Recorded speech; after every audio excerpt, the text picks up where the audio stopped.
네, 저희 프리마켓 뉴욕 2부 스타트 해보도록 하겠습니다. 방금 전에는 저희 산타님이 저기 이제 저희 구윤우 캐스터 머리 위에서 뒤집어져가지고 저희 굴뚝을 찾아가셔야 되는데 어떻게 구윤우 캐스터를 찾아가셔가지고 여기 잠깐 오실래요? 어떻게 저희 풀샷에 왜냐하면은 저희가 지금 여기 백설공주로 이제 명명이 됐습니다. 네. 저희 백설공주 계시고, 네, 그리고는 저희 산타 할아버지가 여기 또 이제 머리를 이제 꼬라 박으셨고, 여기 루돌프 한 마리, 네. 근데 루돌프 어떻게 블루예요? 저는 원래 블루예요. 아, 그래요? 네, 파란 루돌프도 오셨다. 이렇게 해가지고 저희가 다들 이제 미리 메리 크리스마스 하시고요. 자, 그럼 2부 스타트 해보도록 하겠습니다. 저희 2부에는 강재구 하나증권 연구위원님 나와 계십니다. 어서 오세요. 네, 안녕하세요. 어서 오세요. 어떻게 분장을 안 받고 오셨네요? 뭐 안 주더라고요. 아, 저희 PD님 지금이라도 이렇게 주시면은 이거 하실 것 같아요. 들었어요. 아, 네네네. 네, 머리핀 하나 해주시면. 예. 너무 좋네요. 다셨습니다. 네. 저희 이니어가 너무 시끄러운데요, 지금. 자, 그리고는 민캐, 이제 김민 캐스터, 루돌프 캐스터 나오셨습니다. 어서 오시고요. 제가 오늘 위원님이랑 파란색으로 색을 좀 맞춰봤습니다. 아하. 저도 블루 있어요. 전 없어요. 왜 모르셨어요? 아, 저는 주식쟁이이기 때문에 그 주식쟁이는 파란색을 싫어야 됩니다. 그건 맞죠. 빨간색도 안 입어야 되는 빨간색도 거 안 되는 거 아닌가요? 아니에요? 빨간색은 국장 양복이니까. 국장이니까. 네, 그래서 저는 이제 레드와 그 다음에는 여기도 이쪽 그린을 좋아합니다. 네, 그린 까르고 왔어요. 오늘 미장이 올라가길 바라면서 그린하게 일단은 시장이 그래도 산타라는 분위기 어제자 기준으로 S&P 500 신고가를 뚫었습니다. 근데 그 부분에 대해서 아직 나스닥은 좀 멀었다라는 평가도 있기 때문에 그거 어떻게 보고 계시는지 먼저 한번 여쭙고 출발해 보도록 하겠습니다.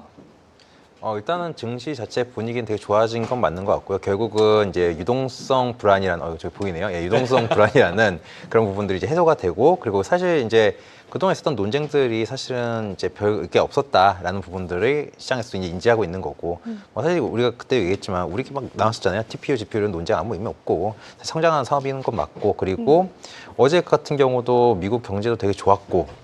그러니까 결국은 펀더멘탈적인 측면의 문제는 아니었다라는 부분에서는 저는 이제 좋은 분위기를 만들 수 있는 환경은 충분히 준비가 됐다라고 보고 있는 거죠.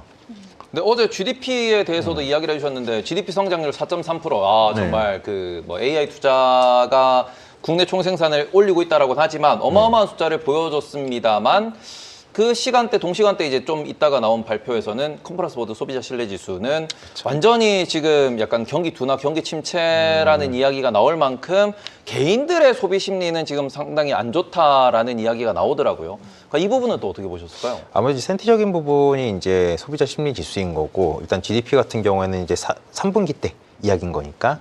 그러니까 일단은 GDP 내용을 볼 때는 저 되게 굉장히 괜찮았다라고 보고 있어요. 그러고 나서 좀 약간 놀라긴 했는데, 이번 데이터를 보면은 이제 소비자 지출이 GDP에서 굉장히 큰 이제 기여를 했고, 이제 수출도 되게 긍정적이었어요. 투자는 다소 부정적이긴 했는데 그 정도가 좀 미미한 수준이었다. 근데 그 영향력 자체가 굉장히 좀 제한적이었다라고 좀 보고 있어요. 그래서 이제 민간 미국 구매자의 이제 실질 최종 판매, 그러니까 3분기에 3% 증가를 하면서 전분기 2.9%보다도 훨씬 더 개선이 됐는데, 이제 소비자들의 실질 지출이 늘어난 영향으로 해석을 할 수가 있을 것 같아요. 그러니까 말 그대로 소비자들이 소비를 많이 했다라는 거죠. 그래서 제가 어제 텔레그램을 제가 좀 운영을 하고 있는데, 텔레그램을 통해서 어젯밤에 이번 GDP 보고서에서 인상적인 게 딱 두 부분이 있었더라, 이렇게 하면서 두 가지 꼽았는데, 첫 번째가 이제 일단 기업 이익이 개선했대요. 기업 이익이 개선됐다는 점, 그리고 투자 감소에 대해서 이 근거를 얘기를 해놨는데, 투자 감소가 주로 이제 민간 재고의 투자 감소를 반영했다는 내용이 있었어요. 그럼 이게 뭐냐라고 하면은, 만약에 3분기에 우리가 봤던 것처럼 소비자들의 지출이 굉장히 견조해요. 소비자 지출이 굉장히 건조한데 기업들의 이익도 좋고 재고가 줄었다는 거는 판매가 잘 됐다는 얘기인 거죠. 이렇게 되면 굉장히 좋게 해석을 할 수 있는 거고, 근데 여기서 저희가 ISM 제조업 지수를 갖다가 발표할 때마다 제가 항상 업데이트를 하면서 늘 말하는 것 중 하나가 재고가 굉장히 낮은 수준에 있었다는 거예요. 그 얘기는 뭐냐면은 이 제조업 구매자 관리자 담당자들은 뭔가 생산을 하려고 했을 때 경제에 대한 불안, 혹은 뭐 관세 이런 것들이 있었잖아요. 이런 것도 있다 보니까 나 이거 되게 불안해가지고 재고를 최소한으로 가져가는 거예요. 왜냐면 경제가 안 좋을 수도 있으니까. 그럼 이 상황이 유지가 되고 있었는데, 만약에 이번 지표에 대해서 혹은 소비가에 대한 신뢰감 혹은 이러한 것들 자신감들이 생긴다라고 하면은 사실 이 기업들 입장에서는 나 이게 생산 더 할 수 있겠네, 재고 더 쌓을 수 있겠네 이런 모습이 되는 거죠. 그렇게 된다라고 하면은 그러면 결국은 소비와 생산 그리고 재고 쌓고 이런 것들이 좋아지는, 그러니까 경기가 그러니까 좋게 순환이 되는 그런 모습이 나타날 수 있다라고 기대할 수 있는 거죠. 그것 때문에 어제 그걸 반영해서 그런지 모르겠지만 미국채 금리가 떴더라고요. 그러면서 시작할 때는 약간 네. 눌리고 시작을 했는데 이제 뭐 트럼프도 이렇게 발언을 하고 우리 경제 좋다, 걱정하지 마라 이런 얘기 하면서 다시 이제 증시가 반등하고 이런 모습들 보이긴 했었죠. 근데 미국의 3분기 이번 GDP에 대해서 셧다운의 영향으로 지표가 약간은 좀 잘못 나왔을 가능성 혹은 셧다운의 여파로 인해서 4분기 GDP는 둔화될 수 있다는 우려가 여전히 나오고 있는데 여기에 대해서 우리가 우려를 좀 해봐야 하는 시선일까요? 아니면 안도하는 시각에서 바라봐도 될까요? 아무래도 이제 지표 회복에 대한 얘기는 계속 나올 것 같아요. 왜냐하면은 셧다운 이전부터 우리 기억하시겠지만 머스크가 잠깐 정부에 있었잖아요. 그때 정부 이름, 그때 부서 이름이 효율성 부서였어요. 네. 그러니까 쓸데없는 비용 줄이겠다. 근데 이게 말 그대로 정부 예산을 정부 지출을 네. 줄이고 예산을 줄이면서 그러면서 이 통계청에서 뭐라고 하냐면 통계하는 집계 지역이라든지 뭐 이런 것들 항목이라든지 이런 것들이 약간 줄어드는 이런 현상이 발생한 거죠. 그러니까 뭐 사실 왜곡 이야기는 옛날부터 계속 있었던 건데 그러면 사실은 저는 되게 중요하게 봐야 된다고 하는 게 세미나를 다닐 때마다 제가 이런 얘기를 자주 하는 것 중 하나가 사실 이게 여기까지 넘어가시려 했는데 일단은 약간 제 음모론과 함께 예. 저 음모론 네. 되게 좋아합니다. 네. 사실 베센트가 한 얘기긴 해요. 이건 사실 베센트가 어제 이제 그 어떤 인터뷰를 통해 가지고 두 가지 얘기를 했어요. 하나가 이제 점도표 좀 이제 범위 단위로 해가지고 조금 이제 러프하게 하자라는 얘기가 있었고 네. 하나가 그쵸.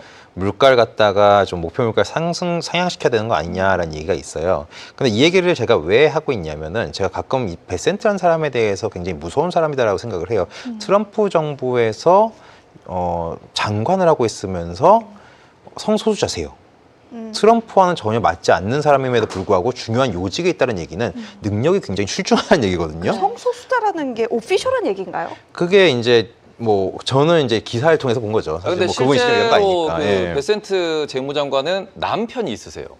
아 이게 지금 공식적으로 우리가 이야기를 해도 되는 건 거예요? 네, 실제로 남편이 있고 입양을 해서 자녀를 키우고 계시고 그다음에 그런 분들이 베센트도 있지만 그렇죠. 많이 계시기 때문에 네. 지금 백악관에 그런 분들을 실제로 이제 명명된 단어입니다. A 게이즈라고 해가지고 맞아요. 예. 에이스라는 표현에 그 뭐 최고다라는 표현에 A와 함께 합쳐가지고 A 게이즈가 현재 백악관을 장악하고 있다라는 얘기도 나오는데 거기 그렇죠. 수장님이 베센트님이시죠. 맞습니다. 굉장히 능력이 뛰어나기 때문에 그분이 그 자리에 있을 수 있다라고 볼 수가 있는데, 근데 제가 이제 이 베센트라는 사람이 월권 행위에 대해서 좀 많이 하는 편이에요, 이분은 사실은. 그런데 이제 그와 함께 추진할 거라고 얘기했던 것 중 하나가 타겟 인플레이션 상향시킬 수 있다라는 얘기를 하고 다녔었는데 어제인가 그 얘기를 하시더라고요. 그래서 이게 뭘 얘기하는 거냐면 결국은 게임의 룰을 바꾸자라는 거예요. 그러니까 게임의 룰을 바꾸자는 게 뭐냐면 이거죠. 현재 예를 들어서 가정을 한번 해볼게요. 지금 물가가 한 2.6% 정도로 가정을 해볼게요. 2.6% 가정을 한다고 했는데 이분이 기존에 있는 타겟 목표 물가는 2%인데 여기서 150bp, 그러니까 1.5%포인트를 더 높여보자라고 얘기를 하는 거예요. 그러면 이제 지금의 물가는 목표 물가보다 낮아버리는 거예요. 근데 이게 어제 얘기 나온 거 저도 봤는데 이게 네. 실제로 지금 연준에서 하고 있는 거는 평균 물가 목표제라 그래가지고 뭐 맞아요. 9분기 아니면 4분기 요렇게 해서 이걸 평균적으로 뭐 1.8% 나왔다가 그렇죠. 2.3% 나왔다가 요렇게 왔다 갔다 하는 것의 평균을 2%를 맞추는 게 우리의 목표다라고 맞아요. 이야기를 한 거고 예. 어제 베센트 재무장관이 이제 넌지시 이렇게 인터뷰에서 얘기한 그렇죠. 거는 그 2%라고 하는 이 숫자 자체를 1.5에서 2.5로 맞아요. 혹은 예. 1에서 3%로 늘리자라고 했는데 저는 이걸 들으면서 그 소리나 저 소리나 똑같은 거 아닌가. 러프하게 잡게 되면은 이런 거죠. 그러니까 즉각적인 금리 인하 명분이 생겨버리는 거예요. 그러니까 트럼프 정권 자체가 계속 그 얘기하잖아요. 금리 인하하자, 금리 인하하자, 금리 인하해야 된다. 맨날 너 늦는다. 어제도 트럼프가 그러잖아요. 우리 지금 이렇게 경제가 좋은데 옛날에는 이렇게 경제가 좋으면 주가가 올랐어. 근데 지금은 주가가 오르지 않고 빠져. 왜? 두뇌들이 지금 혼란을 겪고 있어. 인플레이션 걱정한단 말이지. 근데 그래서 나는 연준이 스마트했으면 좋겠고 차기 연준 의장은 금리 인하를 했으면 좋겠어. 그래서 증시 밀어보자 이런 얘기를 하는 거예요. 근데 왜 이런 얘기를 하냐라고 하면 결국은 베센트도 같은 맥락에 지금 얘기를 하고 있는 거거든요. 금리 인하하고 싶다 이런 거고. 그리고 다른 효과를 좀 본다라고 하면 만약에 이 명목금리, 그러니까 여기서는 기준금리죠. 네. 기준금리를 낮추지 않는다 하더라도 기대 인플레이션이 높다라고 하면은 실질 금리 자체는 떨어지는 효과가 있는 거예요. 그럼 그 효과가 있다는 얘기는 뭐냐면, 그러니까 이게 뭐냐면 실질 금리가 명목 금리에서 인플레이션을 뺀 값이다 보니까 그렇게 되면 실질 금리가 낮아지게 되고 기업 같은 경우는 대출이라든지 투자의 의욕들이 생기기 시작하는 거죠. 경기 부양 효과가 있는 거고, 뭐 다르게 생각한다고 하면 인플레이션이 높은 상황이다. 높은 현재 수준이 높은 상황인데 높은 상황이 유지된다. 어떤 상황이 발생하냐면 부채를 녹여버리는 효과가 있는 거죠. 왜? 화폐 가치가 떨어져 버리니까. 그러니까 여러 가지 관점에서 보면은 이 사람들은 결국은 경기 부양에 대한 강한 의지를 좀 보이고 있는 게 아닌가라고 좀 생각을 하고 있는 거고, 그래서 그런 관점에서 좀 볼 필요가 있지 않을까라는 생각이 좀 하게 되더라고요. 네, 방금 네. 말씀해주신 내용이 그 트럼프가 당선됐을 때부터 나왔던 그렇죠. 약간 부채를 녹이겠다라는 음모론이라는 그렇죠. 부분에서 음모론을 말씀을 해주신 것 같은데, 실제로 시장에서는 이 부분에 대해서 어찌 보면 주식시장도 기대감을 갖고 있다. 이렇게 좀 보시면서 뭐 내년도 좋을 거다라는 의견에 베이스에 깔려 있는 것도 그런 부분이다라고 해석하시면 될 것 같고요. 더 뭐 질문하실 게 있을까요? 저 있는데 네. 네. 사실 글로벌 무역이 좀 내년 시장이 전반적으로 순탄치 않을 것이다라는 얘기가 좀 나올 때 그 근거가 되는 것이 우리가 관세를 다시 한번 더 짚어봐야 될 시기는 아닐까 이런 생각이 들더라고요. 25년도가 관세의 해라고 한다면 26년도는 관세 결과의 해라는 별명이 붙었더라고요. 그래서 뭔가 우리가 이런 글로벌 무역에서의 관세가 또 다른 장벽으로 신년에 좀 다가올 수는 있지 않을까라는 우려에 대해서 어떻게 생각하시는지 궁금합니다. 그러니까 물론 이 관세로 인해서 어떤 인플레이션이 반영이 되고 뭐 그런 부분도 있을 수는 있을 것 같아요. 그런데 일단 어느 정도 반영은 하지 않았을까 하는 생각도 하긴 해요. 왜냐하면은 처음에 이제 우리가 관세가 4월 달에 발표가 되고 IMF라든지 전 세계에서 이 기관들이 다들 이 가이던스를 다 하향시켜 버리는 거예요. 전망, 세계 경제 전망을 다 하향시켜 버려요. 컨센서스 하향시켜 버리는데, 근데 관세가 딱 끝나고 뭐 실적 발표하고 뭐 하고 하다 보니까 생각보다 그렇게 크지 않고 관세가 다 완화가 되고 생각보다 더 약하게 줄이고, 그러니까 우리 세게 때리고 나서 조금씩 줄였잖아요. 네. 이러다 보니까 그래도 생각보다 나쁘지 않네 하고 다시 다 상향시켜 버립니다. 심지어 이번에 10월 달에 그 경제 전망 저희 IMF의 경제 전망을 본다 하더라도 경제 전망이 다시 또 개선되는 모습을 보이고, 심지어 미국은 더 상향을 시켜버려요. 네. 그러니까 이런 관점에서 본다라고 하면은 어느 정도 시장에서는 인지를 하고 있는 게 아닌가라고 생각은 하고 있는 거고요. 내년 1월에 관세 위헌 판결이 나오게 된다라고 한다면 여러 가지 시나리오가 좀 존재할 것 그렇죠. 같습니다. 우리도 주식시장에 어떠한 파장이나 영향을 좀 대비를 해야 되는 부분이 있을까요? 일단은 이거에 인해 가지고 모든 시나리오 게임이 다시 시작해야 한다라고 하면은 조금 다시 고민을 해봐야 되는데, 근데 일단은 아직까지는 제가 거기까지는 사실 고려해본 적은 없고요. 그리고 먼저 일단 당장 그렇게 급하게 고민을 해볼 필요가 있을까라는 건 좀 아직까지는 좀 무리지 않을까 생각하고 있습니다. 예. 저는 간밤 트럼프 대통령의 발언을 꽤나 좀 흥미롭게 바라봤는데, 나와 의견을 달리하면 연준 의장이 되지 못할 것이다 라는 발언입니다. 연준 의장이 결국 누가 되든지 간에 트럼프 대통령이 원하는 방향대로 흘러갈 것이다 라는 이야기들이 나오고 있는데, 뭐 우리가 지금 연말연시에 재료들이 많이 소멸이 된 상황이기 때문에 네. 차기 연준 의장에 대한 이야기도 간단하게 다시 한번 나눠보면 좋을 것 같아요. 위원님이 바라보시는 인물 누가 가장 유력하다고 보시나요?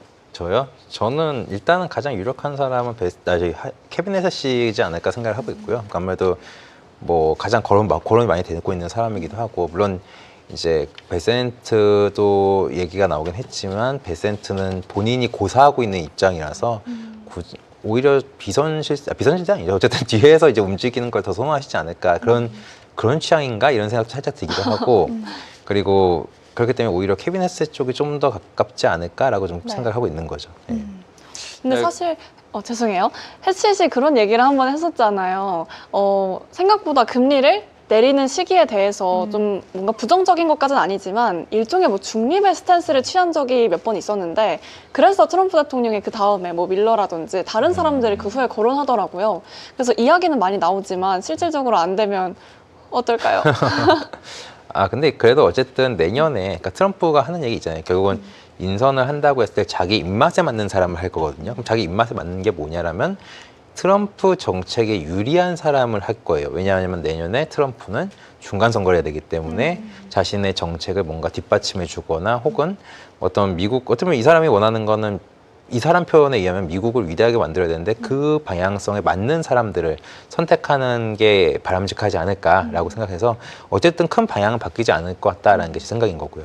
내년도 많은 투자자들이 관심을 가지고 있는 게 트럼프 대통령의 내년도 정책일 것 같습니다. 근데 내년도 중간 선거를 앞두고 있는 만큼 트럼프 대통령이 약간은 조금 더 신중한 입장을 보이지 않을까라는 생각도 드는데 뭐 그는 여전히 내년에도 공격적일까요? 그렇죠. 더 공격적으로 해야죠, 사실은. 어떻게 보면 저는 항상 이런 표현을 많이 써요. 이제 전 세계 최고의 마케터가 트럼프다라는 말을 많이 써요. 그러니까 되게 직관적이에요. 그 표현을 할 때도 보면은 굉장히 어렵게 하잖아요. 이 사람은. 이런 거죠. 예를 들어서 경제가 좋아요. GDP가 몇 프로예요. 이거를 저희 어머니한테 엄마 우리나라 경제가 좋대. 왜 코스피 4천이야? 못 느껴요. 아니면 혹은 GDP가 몇 프로야? 못 느끼세요. 그런데 미국인들 같은 경우는 일단은 자산 자체에 금융자산이 많기 때문에 증시가 오르는 거 봐봐. 경제가 좋아서 오르는 거야. 근데 그 경제가 좋은 이유는 내 정책 때문이야 라고 얘기를 하고 있는 거거든요. 굉장히 마케팅을 심플하고 직관적으로 잘한다는 얘기인 거죠. 그러니까 저는 오히려 내년에 중요한 일이 있으면은 더 강력하게 뭔가 액션을 취하지 않을까라고 좀 생각하고 있습니다. 알겠습니다. 내년에도 여전히 공격적인 트럼프 대통령으로 정리를 해보도록 하겠고요. 저희가 너무 많은 시간을 이야기를 좀 하느라 허비를 했네요. 제가 지금 이게 이 화면이 잡힐 때마다 지금 계속 웃고 있는데 네. 지금 크리스마스 특집이라고 저 밑에 글씨가 하나 지금 있거든요. 힌트. 약간 우리가 그 뭐 쇼츠도 만들어졌지만 그 우리 민케가 이제 요 구도였죠. 여태 이제 네. 힝 그렇죠. 해가지고 아주 당황을 크게 하셨는데 네. 아, 그게 강재권 의원님 계실 때였나요? 그렇죠. 그쵸. 그래서 네. 저희가 지금 이 힝이라는 그거를 저희가 네. 뭐 속사정을 말씀드리면 그때 너무 파급력이 커가지고 PD님이 혼을 냈어요. 그래서 요새 힝을 못 하고 있는데 어떻게 오늘도 힝을 좀 해주실 수 있나요? 아니, 안 네. 된다고 했는데 시키면 어떡해요. 오늘 저희가 종목 릴레이를 제가 또 준비를 했기 때문에 네. 그럼 바로 받아서 한번 해보도록 할까요? 그러면은 힝으로 출발하시죠. 네, 아니에요. 그 끝에 마무리를 할 거예요. 왜냐면 알겠습니다. 위원님의 예. 그런 모습을 또 봐야 되기 때문에 해보도록 하겠습니다. 사실 연말을 맞아서 저희 어떤 자격 앞에 좀 솔직해지면 좋겠다라는 생각을 했거든요. 이게 우리가 M7이라는 종목들로 7가지를 묶어놨었잖아요. 그런데 제가 한번 그런 적이 있습니다. 과연 이 M7 종목들이 M7에 들어갈 만한 자격을 갖추고 있는가, 이 얘기를 위원님과 해보려고 오늘 아주 야무지게 준비를 해봤습니다. 사실 M7이라고 불리는 빅테크 기업들의 성장 신화가 어쩌면 앞으로 막을 내릴 수 있다. 이렇게 모두의 부족한 성장이다라고 보는 시각도 사실 존재하는데요. 전체적인 성장률도 좀 감소를 했다라고 최근에는 다양한 시각들이 좀 나오고 있죠. 파이낸셜 타임스가 블룸버그 데이터를 분석한 결과 26년도에 M7 기업의 성장률은 20% 아래로 내려갈 수 있다라는 진단도 함께 있었고요. 또 24년에는 약 70%에서 80% 정도의 그런 뭔가 전체적으로 좀 높았던 성장률을 기록한 반면 25년도 그리고 26년도에 이르기까지는 전반적으로 점점 낮은 성장률을 보여줄 수 있다라는 모습도 함께 확인해 볼 수가 있었습니다.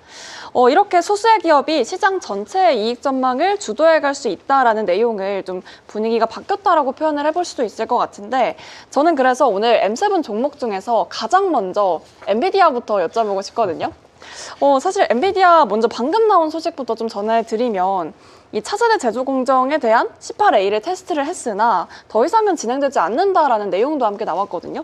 그로 인해서 주가가 약간 흔들린다는 모습이 좀 보여지기도 하고 있는데 엔비디아 전반적으로 M7에 당연히 속해 있을 것이라고 좀 생각을 하겠지만 그럼에도 불구하고 낄 수 없는 한 가지의 뭔가 포인트를 찾자면 어떤 부분일까요?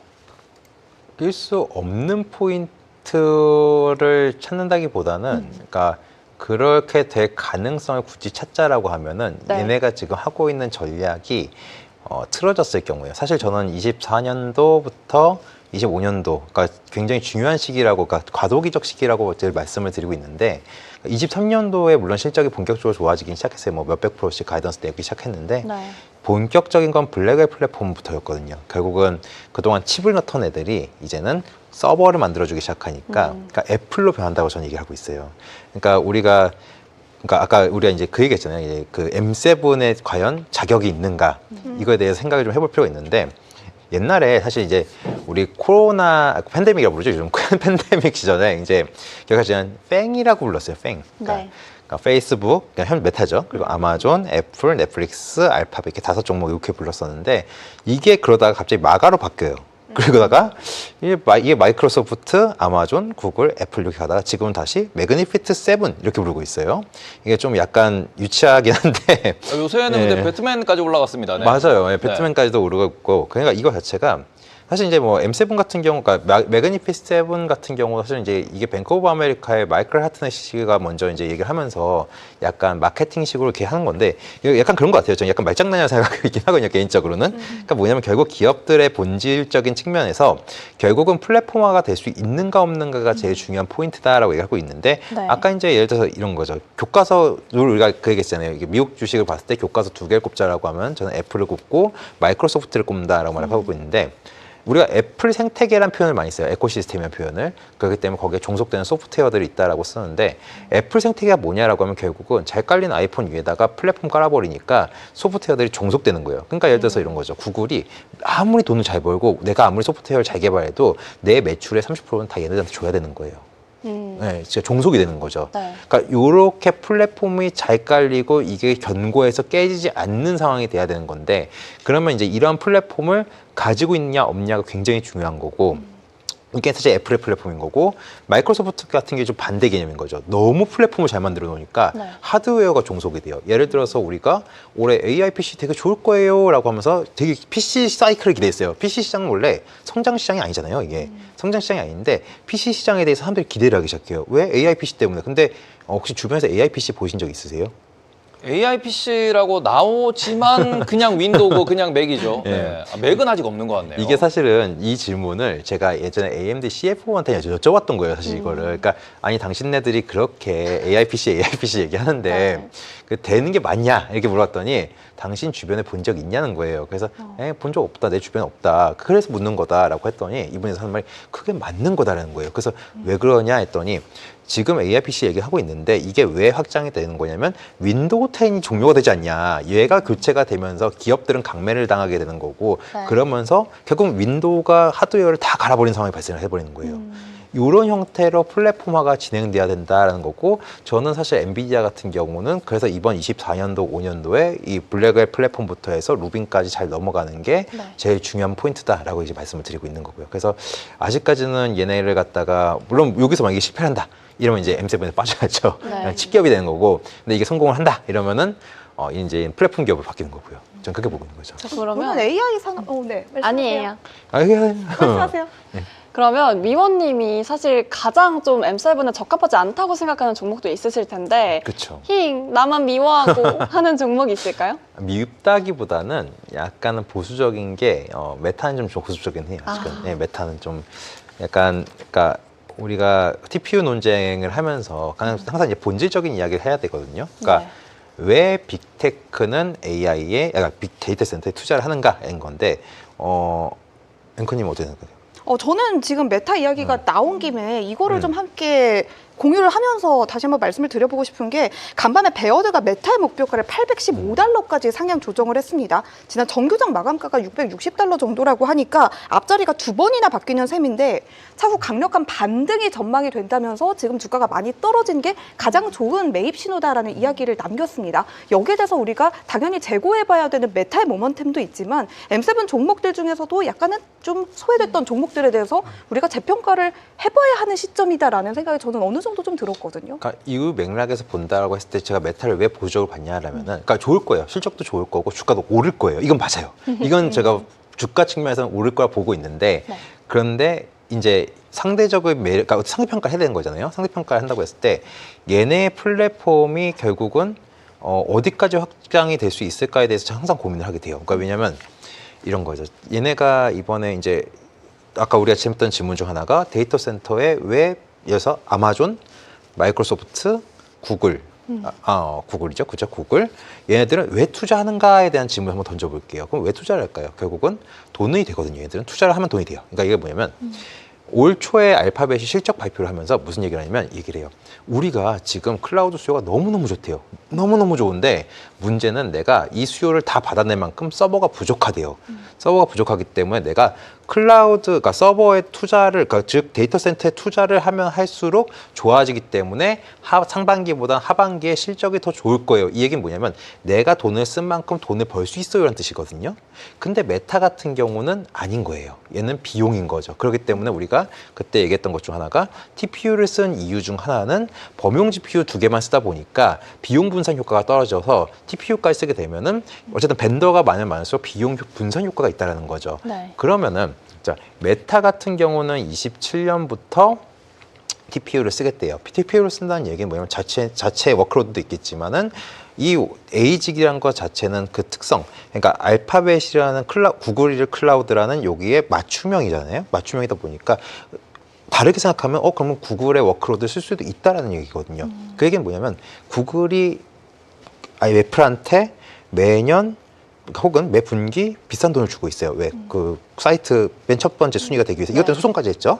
그런데 메타도 1년만 쓸 거 아닌 거예요. 계속 돈 줘야 되는 상황이 발생하는 거예요. 어떻게 보면 종속이 될 수 있는 상황이 발생해버릴 수 있다는 거죠. 네. 물론 뭐 범용 지표도 있겠지만은, 그러니까 이런 관점에서 본다라고 하면 얘네는 이걸 일단 극복해야 되는 부분, 그러니까 이거에서 그 이상의 ROI를 뽑아낼 수 있는, 그러니까 투자 대비해서 수익을 뽑아낼 수 있는 부분 하나 보여줘야 되는 거고, 두 번째는 여기서 더 인정을 받으려면 이제 이번에 AI 라마 포기하고 이제는 아보카도라고 하죠. 그쪽을 해서, 그러니까 어떻게 보면은 그동안 오픈 소스를 하다가 이제는 자체적으로 개발하고 있는 AI에 대해서 강한 모습을 좀 보여줄 필요가 있지 않을까. 근데 그럼에도 불구하고 주가나 실적은 잘 나올 거라고 기대를 하고 있어요.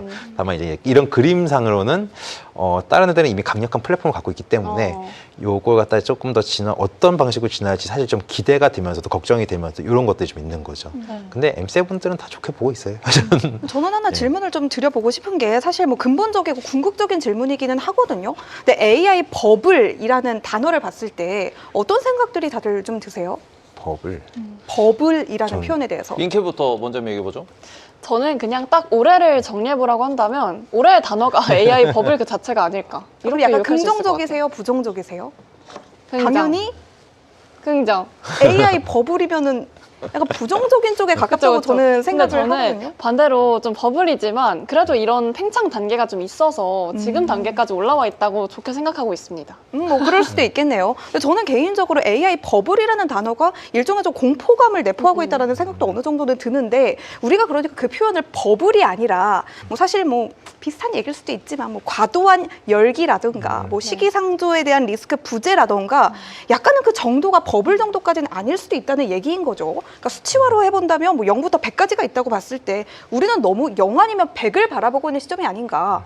우리 위원님이 생각해 보셨을 때는 지금 어느 시점에, 그러니까 우리가 버블까지 우려할 정도는 아니지만 그렇다고 완전히 안전한 것도 아닌 그 시점 어딘가를 우리가 좀 바라봐야 할 것 같은데, 그런 흑백 논리가 저는 좀 문제라고 생각하거든요. 근데 저는 의원님 얘기 듣기 전에 요 화면 잠깐만 띄워주시면은 AI 버블인 건 알겠어요. 근데 보시면은 제가 이거를 이제 시장에서 전망하고 있는 향후 5년간의 성장률 전망치입니다. EPS가 얼마나 올라갈지 전망치인데 보시면은 여전히 엔비디아는 앞으로 5년 동안도 48% 정도 성장할 것 같아 연평균 얘기를 하는 거고, 마이크론이 제가 깜짝 놀란 게 65% 메모리 성장할 것 같아라고 얘기하는 거고, 브로드컴도 35% 성장할 것 같아라고 얘기를 하고 있습니다.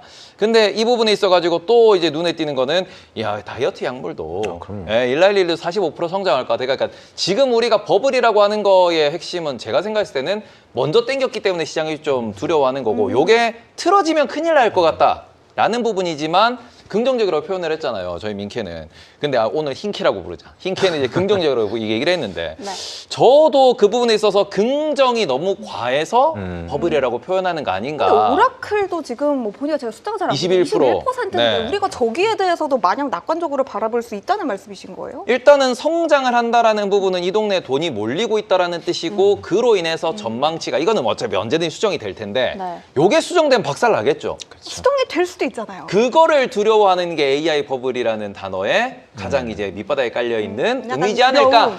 저는 이렇게 해가지고 저만의 정답을 일단 먼저 전달해드리고 들어보도록 하겠습니다. 뭐 약간 정답은 없는 것 같아요. 그리고 저는 제 계좌에 버블이 불었으면 좋겠어요. 좋죠. 그래야죠.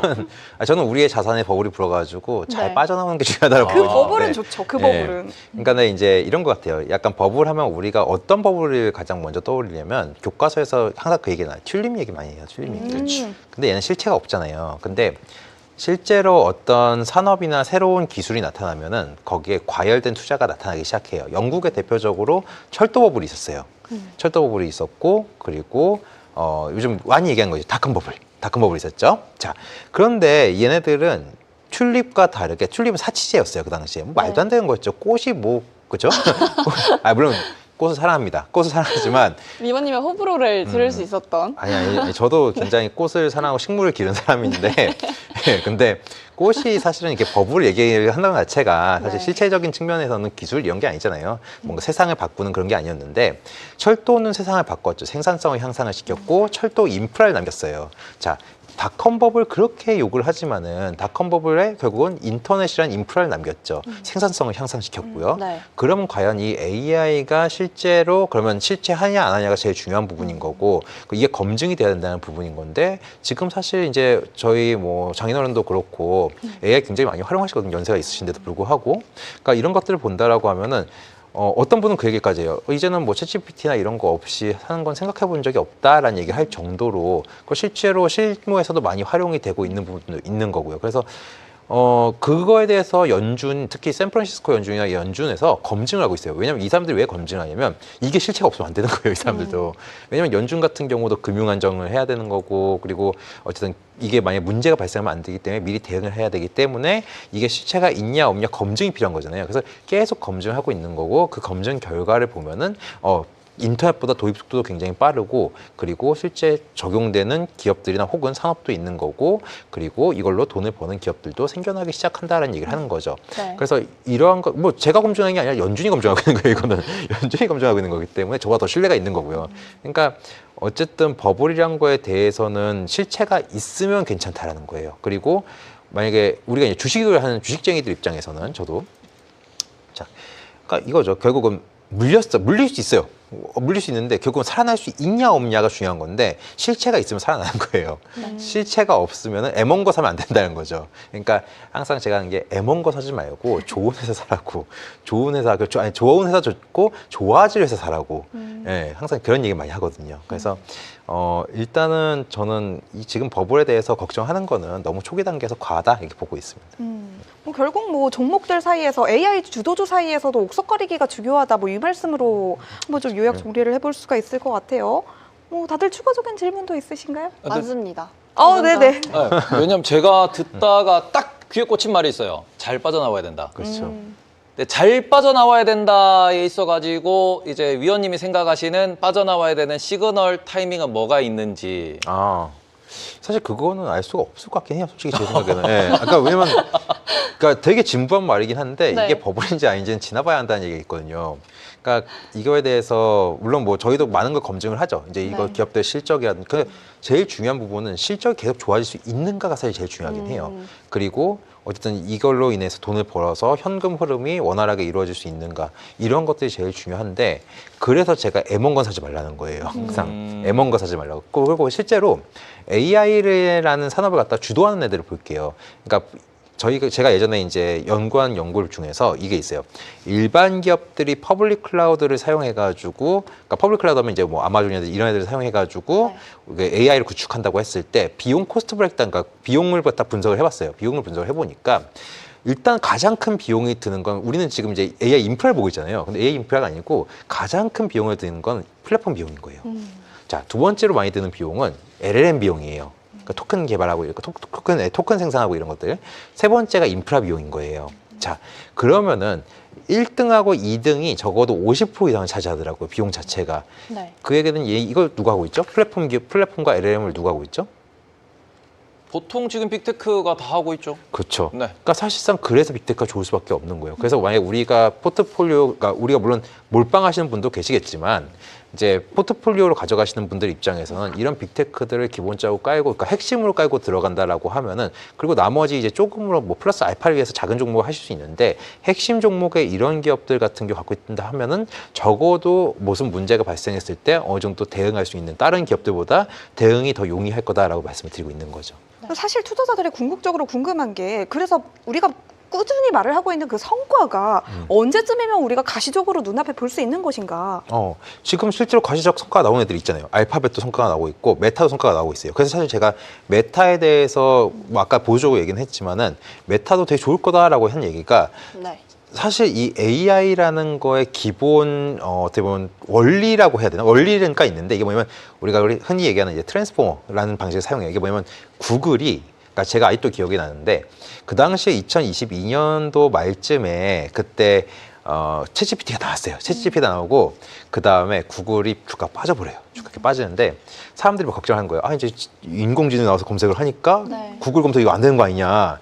근데 제가 그때 왜 그 자료를 갖다가 그때 한번 쓰고 2023년도 초에 한 번 더 썼는데 그걸 쓴 이유는 명확해요. 뭐냐면 이 기본 인공지능의 기본 원리 자체가 어떻게 보면 가중치를 주는 방식, 어텐션이라는 기술인데 이 방식을 활용해가지고 사용하는 구글의 기술이다. 구글 네. 기술인데 이 구글이 왜 이걸 개발했는가 하면 첫 번째는 검색을 하기 위해서 만들었고 두 번째는 이 검색을 통해서 결국 추천을 많이 사용했었어요. 그러니까 뭐 LLM도 그 당시에 이제 메타도 예전에 추천이랑 AI랑 굉장히 많이 비교를 한 데이터를 많이 냈었거든요. 그러니까 결국은 지금 알파벳이 그 얘기잖아요. 인공지능으로 인해 가지고 사람들이 이 플랫폼 안에 머무는 시간이 길어지니까 광고 노출 시간도 길어지는 거고 인공지능이 이 사람이 원하든 원하지 않든 혹은 이 사람이 원하거나 연관 검색어랑 굉장히 밀접하거나 혹은 이 사람을 갖다 계속 광고를 노출해 줄 수 있는 적합한 광고를 노출해 줄 수 있는 이러한 것들이 적용을 잘 되고 있다라고 얘기를 하면서 사실은 메타가 그래서 그 당시에 알파벳보다도 주가 흐름이 더 좋은 적도 있었어요. 사실 그런 것 때문에. 그래서 네. 그런 것 생각하면은 지금 당장 활용하고 있는 광고 산업이라든지 이런 데서는 여전히 잘 활용되고 있는 게 아닌가라고 좀 보고 있는 거죠. 질문 이제 시작하시면 됩니다. 약간 M7 종목들 이렇게 1년을 좀 되돌아봤을 때 각자의 뭔가 방식들이 굉장히 달랐던 1년이었던 것 같아요. 아까 언급을 해주신 종목들 외에도 마이크로소프트 얘기를 잠깐 하자면 뭐 최근에 CEO가 체질 개선을 하겠다. 뭐 이를테면 스타트업의 방향성으로 좀 노선을 바꾸겠다라고 하면서 다양한 시도를 하고 있잖아요. 이 부분에 대해서는 실질적으로 뭔가 어느 정도의 성과가 보일지에 대해서도 보시나요? 물론 뭐 어떤 건지 모르겠는데 긍정적인 방향 맞는 것 같아요. 사실 최근에 이제 고민을 많이 하고 있는 것 중 하나가 그러니까 우리가 그때 한번 그 얘기했어요. 뭐 우리가 언제부터 얘들의 매출 채권을 보고 얘들의 CDS 프리미엄을 걱정하고 이랬냐 뭐 이렇게 했었는데, 그러니까 그 얘기가 뭐냐면 이거예요. 그동안은 사실은 미국이라는 나라 자체의 기업, 그러니까 제가 미국 기업을 굉장히 추천을 하면서 굉장히 어떻게 보면 멋있다라고 한 것 중 하나가 주주의 부와 경영자의 부와 동일선상에 나요. 그게 뭐냐면 주주환원을 굉장히 열심히 하거든요. 근데 이 주주환원의 이 재원이 어디서 나오냐면 잉여현금 흐름에서 나와요. 잉여현금 흐름이 뭐냐면 내가 뭐 비용 다 제하고 남은 돈인 거예요. 남은 돈을 가지고 주주환원을 할 수도 있는 거고 아니면은 재투자를 할 수도 있는 거예요. 근데 그동안은 투자 사이클이 없었기 때문에 이 투자를 뭐 일부 하긴 했어요. 하긴 했지만 이것보다는 주주환원에 조금 더 치중하지 않았을까라는 생각을 하고 있는 거고. 근데 이제 투자 사이클 경쟁적으로 투자할 때가 됐고 새로운 먹거리가 나타났고 그러다 보니까 이 사람들이 야성이 살아나는 게 아닌가. 그러면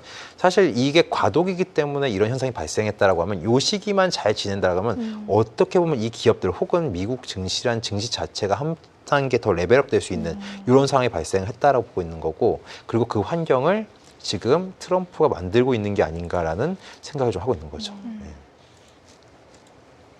다음 질문도 지금 준비된 게 많지 않나요? 너무 많아서 다 해도 되나 너무 그럼요. 죄송스러운데. 아니요, 괜찮아요. 해볼게요, 그럼. 네.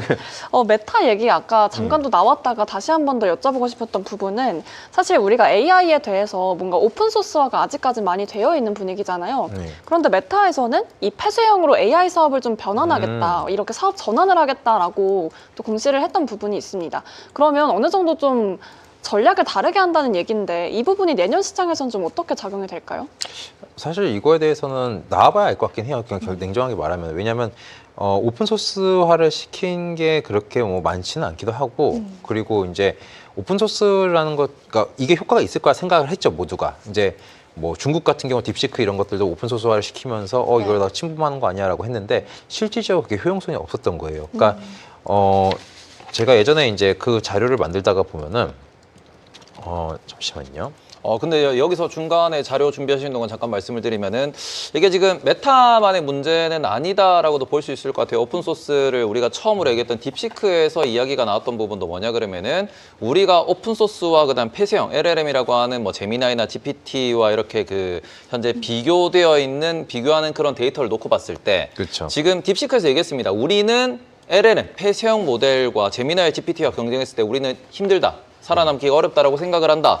왜냐하면 오픈소스가 모두가 쓸 수 있으니까 편할 거라고 생각을 했는데 요게 또 선택과 집중이 필요하고 그다음에는 이게 워낙 이제 뭐 몇몇의 천재들에 의해서 개발이 진행되는 그런 사업이다 보니까 그런 사람들이 비싼 돈을 받고 본인들의 이제 뭐 창업보다는 오히려 이제 GPT에 합류를 한다든지 제미나에 합류한다든지 이런 것들도 우리에게 불리함으로 작동한다. 그쵸. 라는 이야기가 나오다 보니까 이게 메타가 이제 뭐 거의 엄청난 천재들을 모아놓고 오픈소스로 끌고 가다가 튼 거란 말이죠. 그렇죠. 그런 것도 크게 놓고 보면은 이게 AI 시대가 과거에 우리가 생각하던 안드로이드 생태계처럼 이게 오픈소스 생태계보다는 뭔가 지금 좀 주도적인 그런 흐름으로 가는 것도 뭔가 그런 개발자들의 시대의 흐름 중에 하나다 보니까 그런 것도 같이 생각을 하셨으면 좋겠고 자료 준비되신 것 같으니까 자료랑 또 이야기 들어보도록 하겠습니다. 이 화면 좀 잠깐 띄워주시겠어요?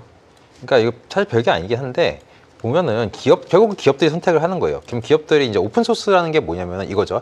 결국 후발주자들이 분탕질 치는 거다라고 좀 표현을 하고 있는 건데. 후발주자들. 예. 그러면 유유. 이거 선발주자들이 다 잡고 있으니까 후발주자들 입장에서는 내가 그냥 공짜로 풀고 그 다음에 내 거 써 이러면서 확장을 시키려는 전략이다라고 하고 있는 건데. 근데 그러니까 조사를 한 거 보니까 2025년 초 대비해서 7월에 오픈소스 모델 사용률이 감소를 했어를 왜 감소를 했을까 보니까 특히 이제 후발주자인 중국 기업들이 가성비를 내세워서 했지만 한계에 봉착을 해버린 거죠. 아까 말씀하신 그 딥시크가 그런 거죠. 네. 그러니까 왜 그런가 봤더니 결국은 기업들 혹은 선택을 한다고 했을 때 기존 공급 업체 내에서 업그레이드를 하거나 그러니까 결국 B2B 영업이다 보니까 상대적으로 좀 보수적인 거예요. 왜냐하면 새로운 거 썼다가 무슨 문제가 발생하면 그게 더 큰 거예요. 비용 자체가. 그러니까 기존 공급 업체 내에서 업그레이드를 하거나 혹은 변동을 안 하거나 혹은 공급 업체를 변경했는데 사실 그게 크지 않았던 거예요. 그러면 과연 이 사람들이 공급 업체를 선택하는 기준이 무엇인가를 갖다가 설문조사를 해봤더니 담당자들 한 얘기가 결국은 공짜 가성비 이런 것들보다는 ROI, 즉 내가 투자한 것에 대해서 얼만큼 뽑아낼 수 있는가, 내 기업에 얼만큼 적합한가, 성능이 얼마나 뛰어난가, 결국은 퀄리티 부분이 좀 더 중요하다라는 거죠. 네. 그럼 이런 관점에서 보면 오픈소스도, 그러니까 오픈소스라고 해가지고 다 쓰는 게 아니고 그 기업들에 충족을 해줘야 된다는 거고, 특히 뭐 중국 기업들이 오픈소스로 한다라고 했을 때 과연 이제 사람들은 우리 올 초에 걱정 많이 했잖아요. 뭐 가성비 좋으니까 엔비디아 거 안 쓰면 어떻게 하면 엔비디아 주가 빠지고 했는데 그 당시에 저 아무 의미 없다라고 생각하는 게 뭐냐면 결국은 플랫폼이기 때문에 안보나 이런 문제가 있을 거예요. 안보나 이런 문제 있고 확장성의 문제가 있기 때문에 전혀 문제가 없다고 얘기했었던 거고 지금 그런 게 실제 설문조사에서도 이렇게 나오고 있다라고 보시면 될 것 같아요. 근데 방금 분탕질이라고 표현을 해주셨는데 일단 메타가 분탕질을 친 거고 이게 분탕질이라기보다는 저는 이건 이제 전략의 선행 거예요. 굳이 이렇게까지 할 필요가 없구나라고 하는 거예요. 노하우를 갖다가 조금 더 자기네 자체적으로 개발할 수 있고 이제 어떻게 보면은 뭐 오픈소스와 이제 저도 뭐 개발자가 아니니까 오픈소스와 뭐 진짜 자체적으로 개발하는 거나 이렇게 해가지고 봤을 때 또 다른 이제 자기네 특별함을 더하기 위해서 그런 게 아닌가라는 생각을 하고 있는 거죠. 네. 네, 이제 메타가 아보카도라는 거를 이제 출시를 계속 연기를 하고 있는데 어쨌든 내년 상반기에 나올 것 같다라는 소리가 맞아요. 나오고 있고 예. 그러면은 저희가 지금은 GPT냐 제미나이냐 둘 중 하나다라는 이야기를 많이 하는데 뭐 다른 말은 LLM들도 많이 있지만 아보카도가 튀어나왔을 때 이제는 우리가 3파전이 될 가능성도 있다라고 볼 수 있을까요? 요거는? 그러니까 이번에 사실 아보카도가 B2C인지 B2B인지는 잘 모르겠어요, 제가. 근데 일단은 B2C 쪽에서는 기존에 쓰던 관성이 있기 때문에 계속 이제 챗GPT랑 제미나이 둘의 이강 체제가 될 가능성이 높다라고 저는 개인적으로 생각하고 있고 네. 결국은 만약에 B2B 쪽으로 간다라고 하면은 그건 또 좀 약간 변수가 될 수 있는 게 엔스로픽과의 경쟁이니까 기존에 라마를 썼던 회사들도 있기 때문에 그렇게 된다라고 하면은 어느 정도 좀 해볼만 하지 않을까라는 생각도 하고 있는 거고요. 예. 알겠습니다. 저희가 빅테크 이야기를 하고 있는데 지금 빅테크 이야기만 정말 오래 했거든요. 이쯤에서 약간 쉬어가는 분위기로 나이키라는 종목을 한번 보면 좋을 것 같습니다. 이 팀쿡 애플 CEO가 나이키 주식 5만 주, 그러니까 분량으로는 총 300만 달러치를 매입했다라는 소식이 들려오면서 현재 프리마켓에서 나이키의 주가가 2% 넘게 급등을 하고 있습니다. 관련해서 나이키는 최근에 제프리스가 2026년도 최선호주로 선정을 하기도 했고요. 다만 최근 실적은 약간은 부진했죠. 중국 쪽의 매출도 약간 부담으로 작용을 했고 관세 같은 부분도 큰 악재로 작용을 하기도 했는데 이러한 부분에 있어서 우리가 나이키를 다시 한번 턴어라운드의 기회로 바라봐야 되는 종목인지도 한번 좀 여쭙고 싶네요. 나이키요? 전 되게 좋아하거든요, 나이키를 사실.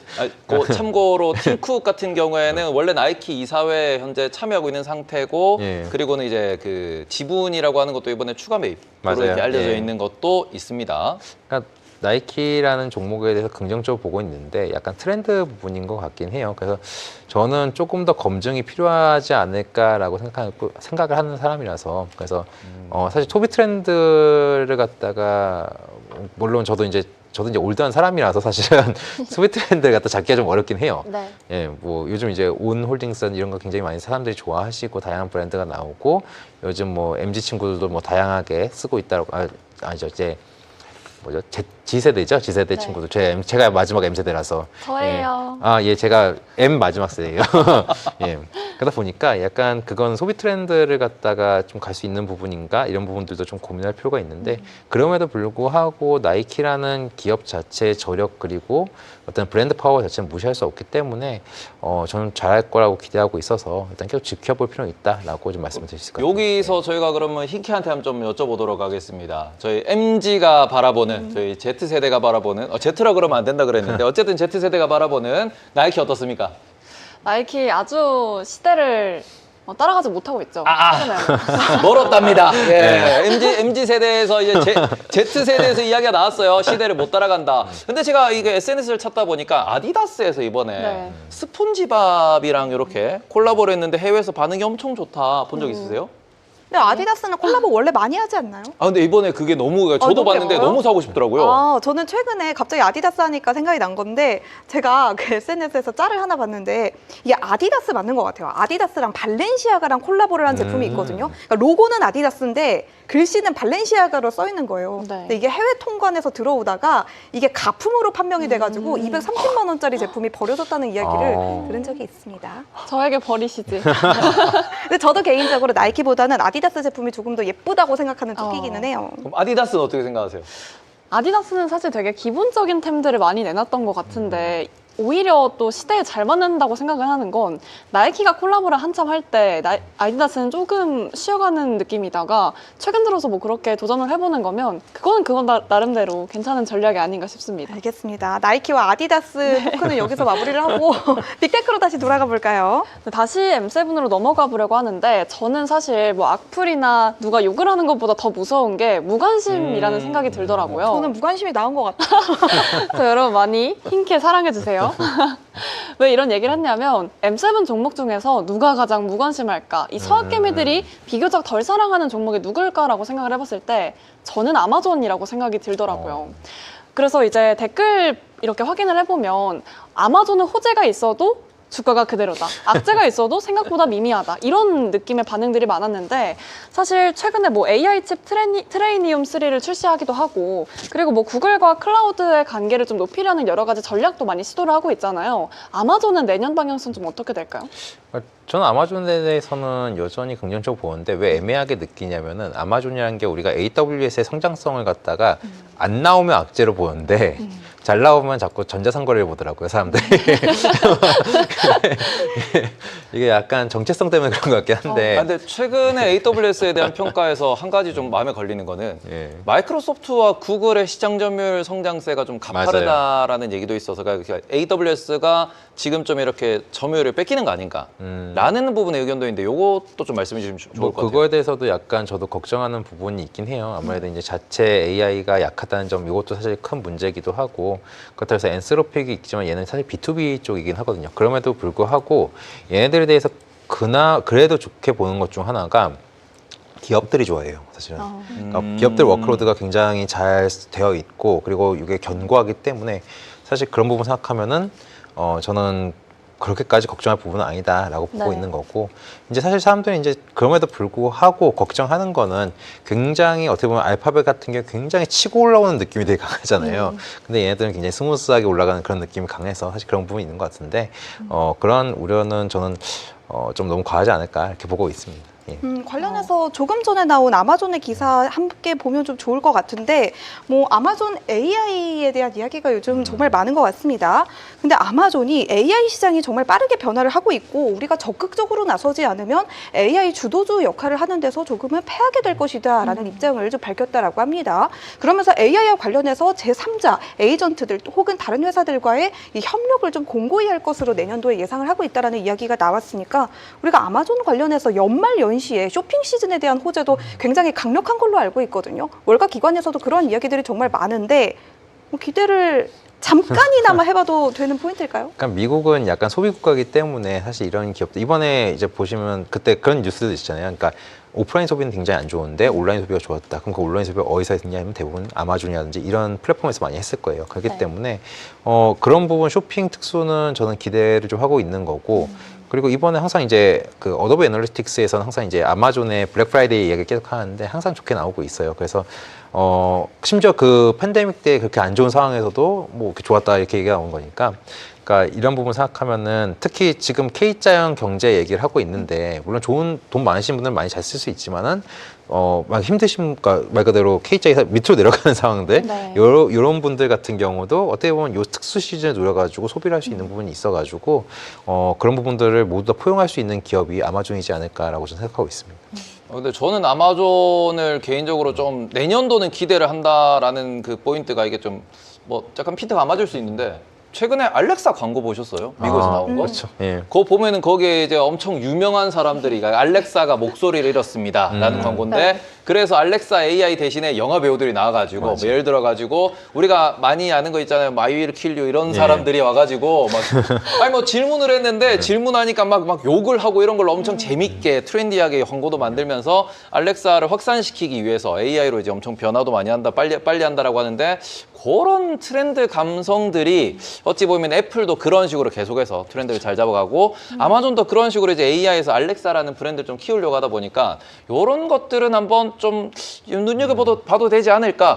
예, 실제로 알렉사가 그만큼 완성도가 있으니까 그런 광고도 공격적으로 하는 걸 거기 때문에 내년도는 한번 알렉사를 좀 지켜보자. 저는 그런 부분에서는 개인적으로 아마존 좋아하고 있습니다. 네. 저도 굉장히 공감을 하는 게 사실 아마존이 이제 쇼핑 이렇게 또 있지만 IoT의 강자는 맞아요. 그러니까 말씀하신 알렉사. 네. 사실 알렉사라는 그게 저도 사실 너무 놀랐던 게 어떻게 보면은 이제 배송 자체도 이 알렉사를 통해서 막 배송을 한다는 이러 갖다가 그 당시에 그게 제가 기억하기엔 2020년대 그 초 막 이렇게 기억을 하고 21년대 그때부터 얘기가 나왔어요. 예, 그때부터 하면서 굉장히 이게 IoT가 이 그림이구나라는 걸 처음 보여준 기업이 사실 저는 아마존이었거든요. 그래서 저는 그거에 대해서 AI가 오히려 더 업그레이드가 됐기 때문에 더 나아지지 않았을까라고 생각하고 있는 거고 요즘 사실 소비 자체도 미국 소비 트렌드 자체도 이제 이런 식으로 바뀌지 않나 이런 생각도 들어가지고 저는 좀 좋지 않을까라고 보고 있습니다. 아마존 차트 요거 잠깐만 띄워주시면은 참고로 아마존은 2024년 12월 1년 전이죠. 1년 전 주가가 지금 정확하게 현재 주가와 동일한 상황입니다. 1년 동안 행보를 했기 때문에 아마존은 2025년은 쉬었으니 2026년도에는 기대를 해봄직하지 않을까 이렇게 한번 보셔도 좋을 것 같습니다. 마지막으로 딱 한 가지만 네. 여쭤봐도 괜찮을까요? 네. 사실 너무 많은데 이거 다 말하면 뺏어와야 돼서 분량을 뒤에서 뺏어와야 돼서 아무튼 하나만 더 여쭤보겠습니다.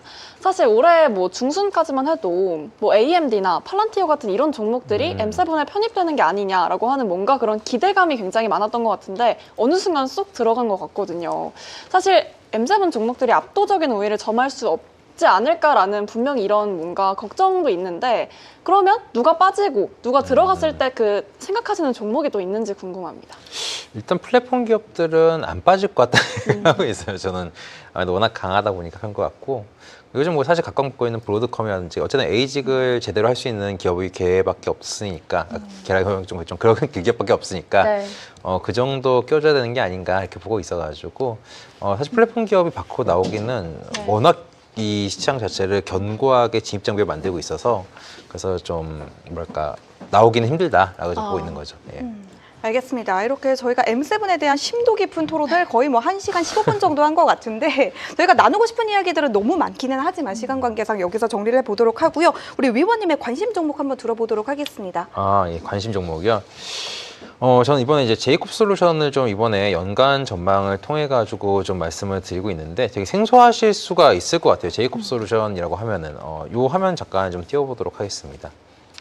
제가 이제 간단하게 설명을 넣어놨지만 결국 엔지니어링 기업인 거예요. 설계, 엔지니어링, 프로젝트, 그리고 기술 컨설팅. 그러니까 결국 기술 기업, 어떤 첨단 산업에 특화된 엔지니어링 기업이다. 건설 관련 기업이다라고 보시면 될 것 같은데 어쨌든 지금 데이터 센터가 확대가 되면은 이 기업들이 하는 일이 굉장히 많아질 거예요. 다만 지금은 데이터 센터 건설 초기이기 때문에 조금 속도가 더디더라도 그럼에도 불구하고 이런 기업들이 굉장히 많이 맡게 될 거고 특히 이제 엔비디아 시스템 기반의 AI 팩토리 팩토리 확대 수혜를 받을 수 있는 기업이 이 기업이다라는 거예요. 엔비디아와 함께 AI 팩토리 이제 설계 표준을 구축하고 있고 이거에 대해서 디지털 트윈을 활용해가지고 구현을 지금 협업 중이에요. 그리고 세 번째는 사실 저는 내년에 사실 미국 기업들을 보실 때는 이제 어려운 시기가 있어요. 항상 이제 기업들 어려운 시기 있어요. 지금같이 어려운 시기가 지나고 나면은 너무 힘들었던 기업들은 좀 힘이 빠졌을 때 M&A의 먹잇감이 됩니다. 특히 내년에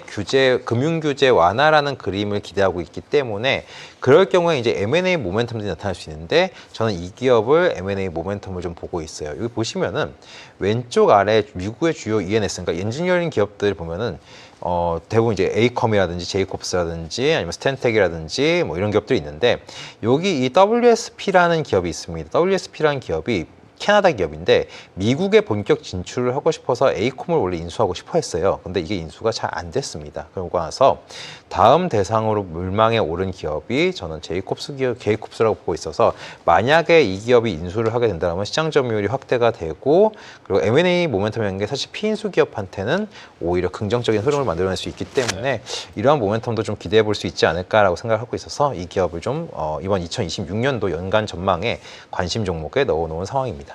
일단은 뭐 밸류에이션 기준으로 제가 지금 찾아봤는데 일단 티커는 J로 엄청 예쁘고요. 그리고는 현재 시가총액 같은 경우는 21년이 안 되는 기업입니다. 좀 시가총액이 되게 작은 기업이고요. 이런 부분에 있어가지고 뭐 저희가 시장에서 많이 보는 성장 지표죠. EPS에 대한 전망치 얼마나 될 거냐라는 부분에서 지금 10% 초반대, 초중반대 정도 이야기가 나온다라는 거는 경기 방어주 성격으로서 시장에서 이제 엔지니어링 기업이라고 말씀을 해주셨으니까 건설, 경기 방어주 이런 느낌의 기업이기 때문에 이 기업에 대해서는 이게 뭐 AI 관련주로도 볼 수 있겠으나 성장률보다는 M&A 모멘텀에 대해서 좀 더 말씀을 해주셨다. 차트도 보니까 경기 방어주 느낌으로 약간 뭐 우상향을 꾸준히 하는 기업이라고 볼 수 있을 것 같고요. 그러면은 우리가 뭔가 해칭 성격으로도 뭐 약간 편입해 놓는 게 일부 뭐 도움이 될 것 같은 그런 기업이라고 볼 수 있을 것 같습니다. 그래서 일단 제이콥스 새로운 기업이니까 저희도 열심히 한번 공부를 해보는 걸로 네, 그렇게 생각하시면 될 것 같아요. 네, 위원님의 종목으로 제이콥스 살펴봤고요. 저희가 시간이 조금 남았기 때문에 마지막 질문 한번 드려봐도 좋을 것 같습니다. 많은 월가 기관들에서 내년도 증시에 대한 관측을 요즘 공격적으로 좀 내놓고 있습니다. 한번 정리를 해보는 시간을 가져봐도 좋을 것 같은데요. 마침 CNBC에서 하나의 차트로 요약 정리를 해줬더라고요. 이 화면 띄워주시면 여러분들과 함께 살펴보면 좋을 것 같습니다. 뭐 장표에 따르면 2026년 S&P 500 전망치에 대해서 다들 아시다시피 오펜하이머가 아직까지는 제일 높습니다. 8,100을 제시를 하고 있고 뱅크 오브 아메리카가 7,100을 제시하면서 가장 낮은 수치를 내놓고 있는데요. 여기에 대해서 우리가 어느 모멘텀이 가장 좀 유력하다고 봐야 될까요? 그러니까 그렇다기보다는 어쨌든 지금보다는 더 좋아질 거다라고 보고 있는 거를 우리가 관점을 봐야 되는 건데 그건 두 가지 포인트일 것 같아요. 결국 EPS도 좋아질 거, 그냥 기업 실적도 좋아질 거다 보고 있는 거고 그리고 금리도 낮아질 거다라고 보고 있는 거죠. 사실 일반적으로 이제 ERP라고 해서 주식의 리스크 프리미엄을 좀 계산을 하게 되는데 결국은 금리가 내려간다라고 했을 때, 그러니까 무위험 수익률이죠. 그러니까 주식은 위험 수익률이니까 위험 수익률보다 무위험 수익률이 낮아지면 위험 수익률이 더 매력적으로 되는 당연한 거고 이거는 그렇기 때문에 금리 인하는 긍정적으로 반영하고 있는 거고 내년에 이제 기업들 실적 EPS인 거죠. EPS가 우리가 PER 얘기 많이 하잖아요. 밸류에이션 할 때. 근데 기업 수익률을 구할 때는 PER을 역수로 구합니다. 그러면 결국 EPS가 높아지면 높아질수록 기업에 대한 기대 수익률 혹은 이익이 좋아지는 이런 그림이 나온 거죠. 기업들의 이익이 좋아질 걸로 보고 있는 하우스가 많아지고 있다는 거라서 결국은 내년에도 미국은 좋을 거다라는 거를 통합적으로 말하고 있는 거죠, 사실은.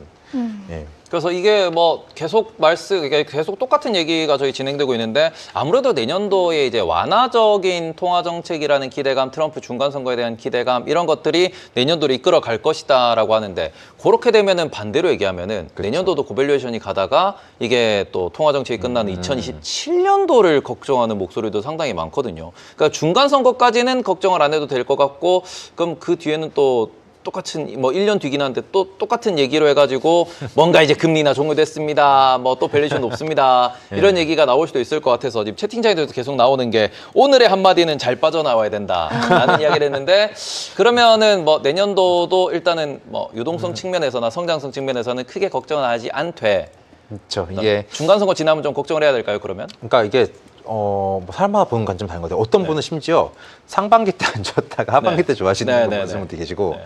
근데 그럼에도 불구하고 어쨌든 방향성이 우상향이 꺾이지 않는 게 중요하다고 저는 보고 네. 있는 거거든요. 왜냐면 어쨌든 항상 증시는 이제 변동성인 게 존재하는 거니까.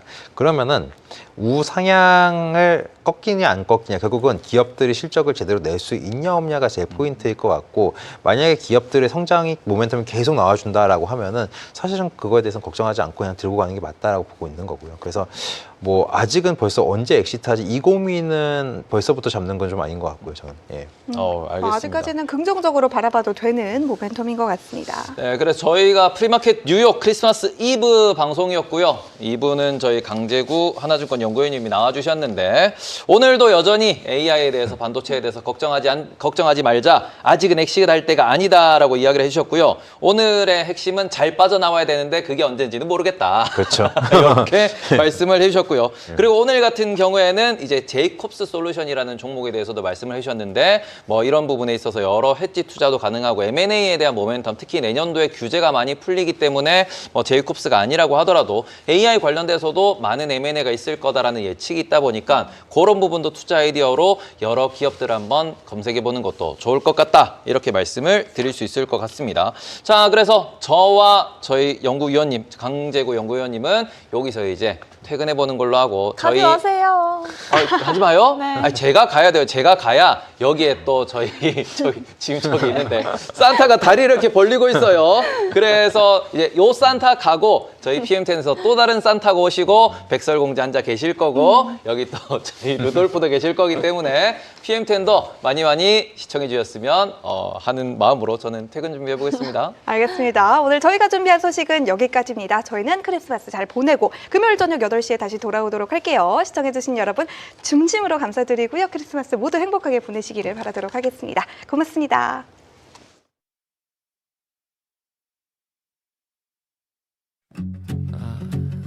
진짜 가기 싫다.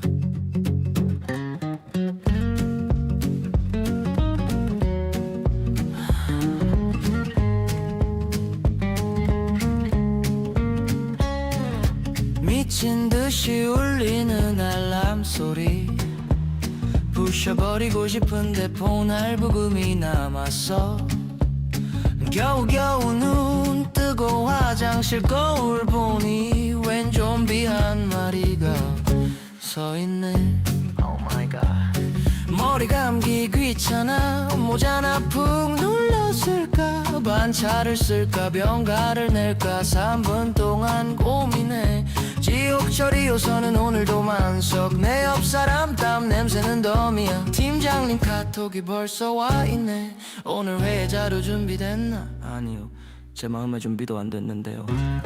아, 회사 가기 싫어, 죽도록 가기 싫어, 사무실 공기조차 마시기 싫어, 가짜 웃음 지으면이 알겠습니다 하기 싫어, 그냥 집에서 숨만 쉬고 싶어. 로또 많이 살 길이다, 제발 좀 당첨되라. 오늘도 영혼 없이 출근 카드를 찍네.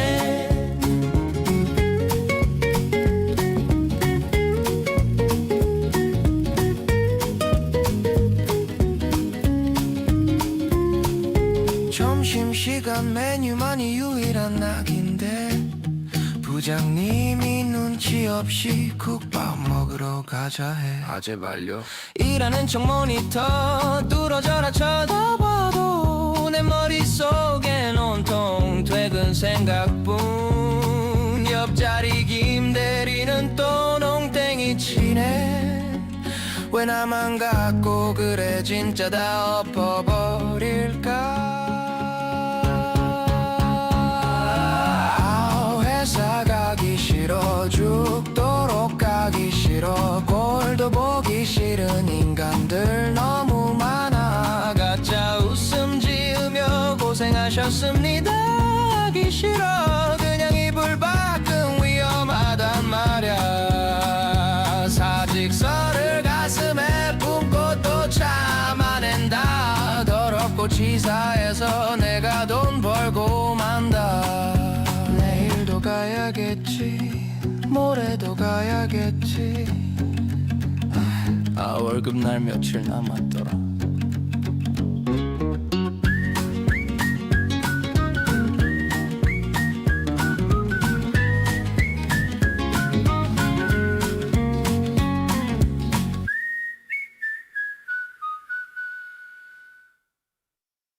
오늘 밤 주인공은 바로 당신. 준비됐나요? Let's call your name. Yeah, yeah, yeah.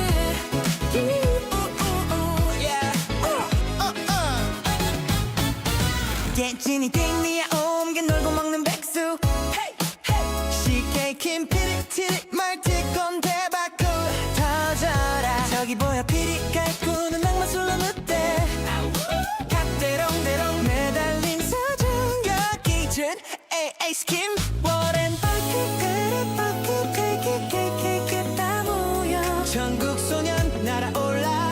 소신 플리스트 세라이 외쳐봐. 골드만 샀으면 피닉스를 불 것도. 별미미 도동동이 신세계 작가가 쓰는 이야기. 안한티언니 송송향겨 이한열기 프리맨 자유롭게 fly high. K-pop 이야기 들으면 메릴린 치킨. 당빈이 꾸꾸가가 우아한 소리 질러. 아이 피라미드 꼭대기 아이디 짧은 참참 우럭 어깨 걸어요. 엑스톤에 이지 깨고 나와. 국장님 찾아서 우리 함께 춤을 춰. 남동안 맛동산 찾는 에디 포에버. 햇살을 갓듯 미민 꿈돌이 모이면 금동산 여기는 환상의 나라. 이석이석한 반짝여 호박벌개 커피. 반짝 열려 오늘 오늘 your light. Playmarket 모드 on 대신 없어 bright. 밤이 더 빛나는 순간 here we go. 세상이 깨어나기 전 미리 know.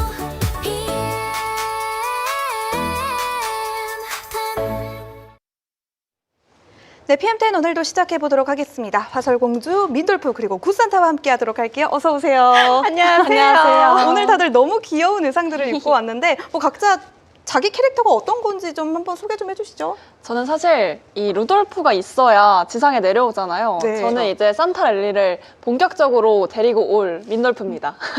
저는 산타를 모시고 왔습니다. 저는 나 홀로 분위기 파악 못하고 할로윈처럼 백설공주 분장을 한 사람이 된 초코하라고 합니다. 그래도 귀엽잖아요. 제일 예쁘세요. 감사합니다. 이렇게 저희가 오프닝 간단하게 인사를 나눠봤고요. 우리 굿산타와 함께 현재 시장 흐름 어떤지 체크를 한번 해보도록 하죠. 네, 굿산타와 함께 현재 상황부터 체크해 보도록 하겠습니다. 3대 지수부터 살펴볼게요. 다우 선물 0.07% 빠지고 있고요. S&P 500 선물은 소폭 0.02% 빠지고 있습니다. 나스닥 선물은 보합권 머무르고 있는 모습이네요. 그럼 다음으로 M7 흐름도 체크해 볼게요.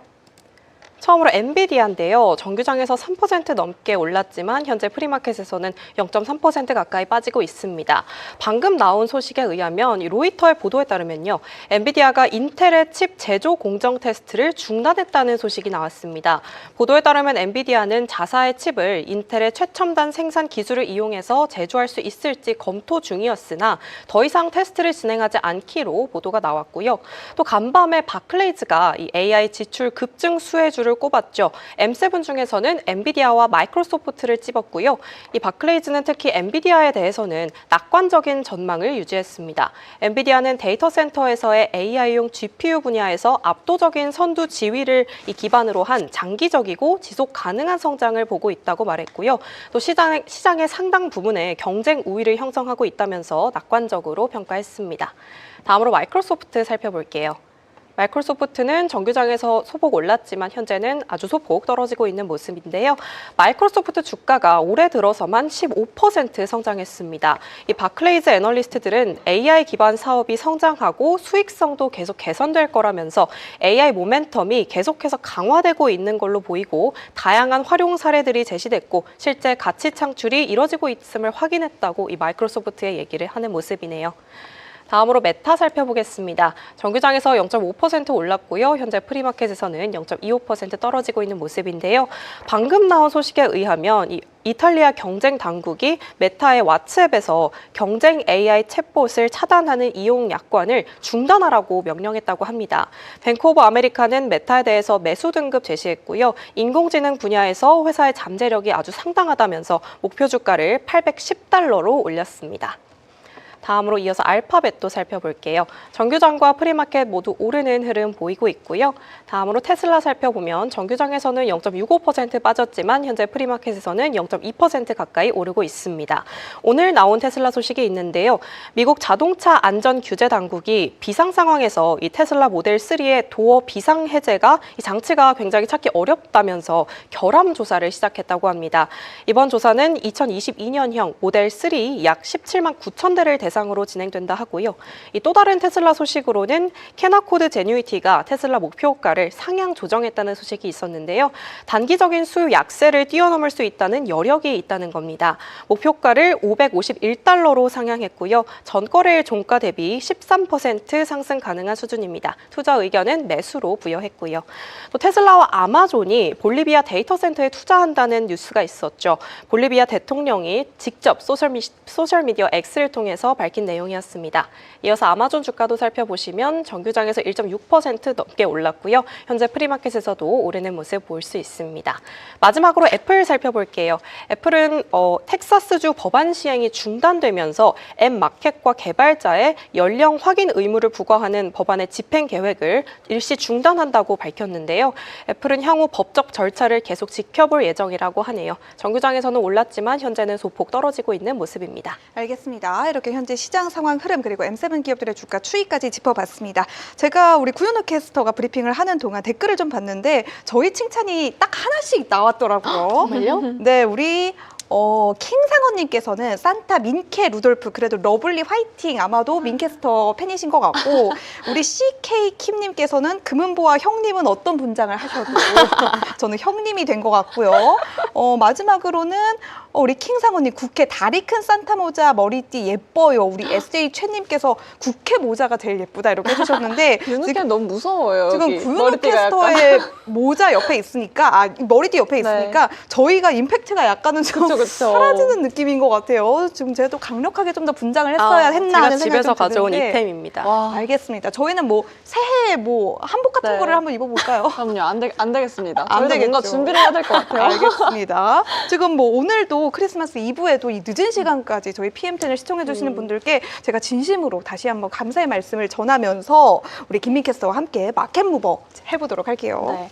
M7 종목 외에 오르고 내리고 있는 종목들 함께 체크해 보도록 하겠습니다.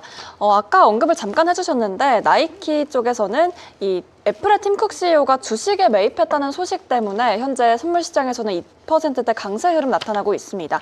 무려 300만 달러에 대한 내용을 좀 어쨌든 이렇게 주식을 매입했다고 하니까 나이키 입장에서는 호재가 아닐 수가 없겠죠. 맞아요. 5만 주 정도라고 하더라고요. 네. 그리고 또 살펴보시면 캠벨스 컴퍼니라는 종목은 어제 낙폭을 좀 하락하는 분위기가 이어지면서 오늘은 좀 소폭 상승하고 있다는 점 체크해 볼 수 있겠습니다. 반면에 하락하고 있는 종목 쪽에선 인텔이 2%대로 약세의 흐름 가져가고 있습니다. 아까 제가 잠깐 언급을 드렸는데 엔비디아가 인텔의 이 18A 제조 공정 테스트를 중단했다는 소식이 이어지면서 현재 선물 시장에서는 2%, 아까까지만 해도 3%가 넘는 낙폭을 그려냈는데 지금은 조금이나마 회복한 모습을 또 보여주고 있습니다. 이번에는 비기스트 무브로 함께 다시 체크해 보도록 할게요. 나이키 아까 말씀을 드렸고 그리고 내려가 보시면 오늘은 다이나믹스 테크놀로지가 현재 선물 시장에서 3%대 상승부를 켜고 있습니다. 산오피가 약 22억 달러 인수 소식에 이어서 현재 호재로 작용한 것으로 보이고요. 이어서 UiPath 쪽으로는 S&P 이 미드캡 400 지수 편입에 대한 소식으로 8%대 현재 선물 시장에서 강세 흐름 함께 나타나고 있다는 걸 확인해 볼 수가 있습니다.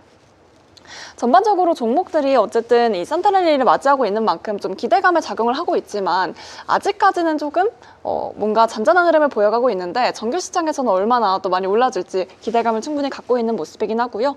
저는 오늘 나머지 또 내용들 유가도 함께 살펴보도록 하겠습니다. 사실 내년에 대한 공급 과잉 전망에도 불구하고 지정학적인 긴장감을 좀 받아가고 있다라는 내용들이 계속해서 확인이 되고 있습니다. 배럴당 58달러 선에 거래가 되고 있고요. 코인 시장도 함께 살펴볼게요.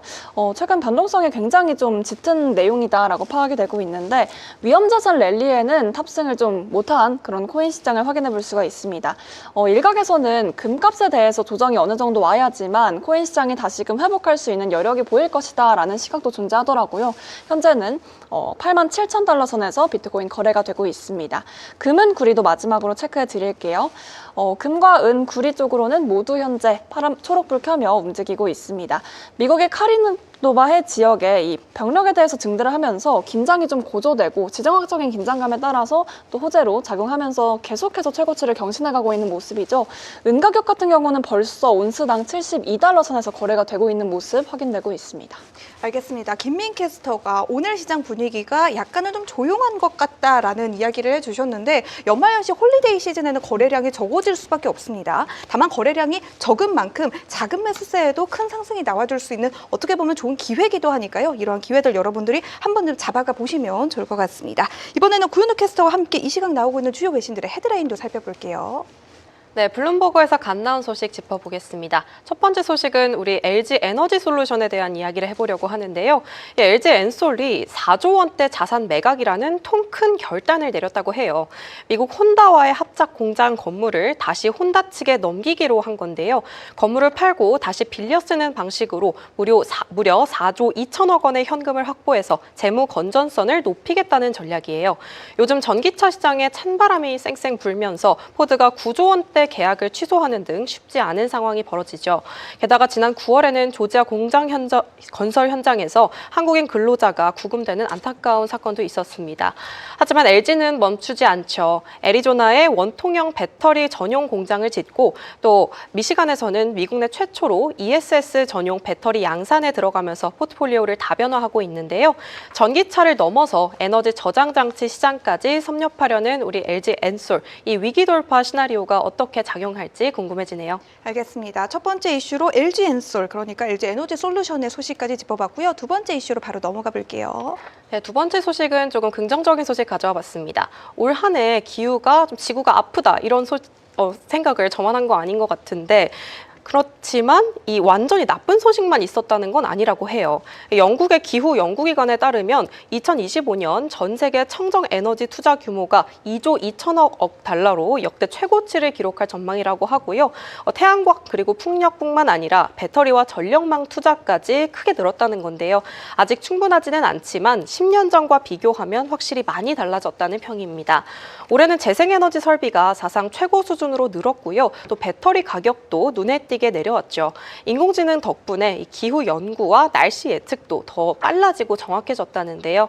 특히 투자 흐름이 달라졌습니다. 화석 연료에 1달러가 들어갈 때 청정 에너지에는 2달러가 투자됐고요. 또 블룸버그에 따르면 올해 상반기 재생에너지 투자도 전년보다 10% 늘었다고 하네요. 아직 기후 문제는 해결해야 될 숙제지만 적어도 돈과 기술은 점점 친환경 쪽으로 움직이고 있다는 점 확인해 보시면 좋겠습니다. 알겠습니다. 두 번째 소식으로는 기후 문제와 관련된 이슈 체크해봤습니다. 다음 이슈로 바로 넘어가 보도록 할게요. 네, 다음 이슈는 2026년 글로벌 무역 시장이 또 한 번 요동칠 것 같다는 전망이 나왔다는 뉴스 가져와 봤습니다. 사실 겉만 보면 괜찮네 싶기도 한데요. 실제로 올해 전 세계 컨테이너 물동량은 작년보다 2% 넘게 늘면서 꽤 잘 버텼거든요. 하지만 그 안을 들여다보면 사정이 좀 복잡합니다. 미국으로 들어온 물건은 8%나 뚝 떨어진 반면에 아프리카나 인도 같은 신흥국들은 오히려 수입이 팍팍 늘면서 무역의 흐름 자체가 완전히 바뀌고 있거든요. 진짜 고비는 지금부터인데요. 내년엔 북미 무역 협정도 다시 점검해야 되고 또 공급망이 또 어디서 터질지 모르는 상황이에요. 가장 큰 변수는 역시 미국의 관세 문제가 있겠죠. 상호 관세가 법적으로 맞냐 아니냐를 두고 큰 판결을 앞두고 있는데 결과에 따라서 이미 낸 세금을 돌려주네 만회하면서 시장이 발칵 뒤집일 수도 있고요.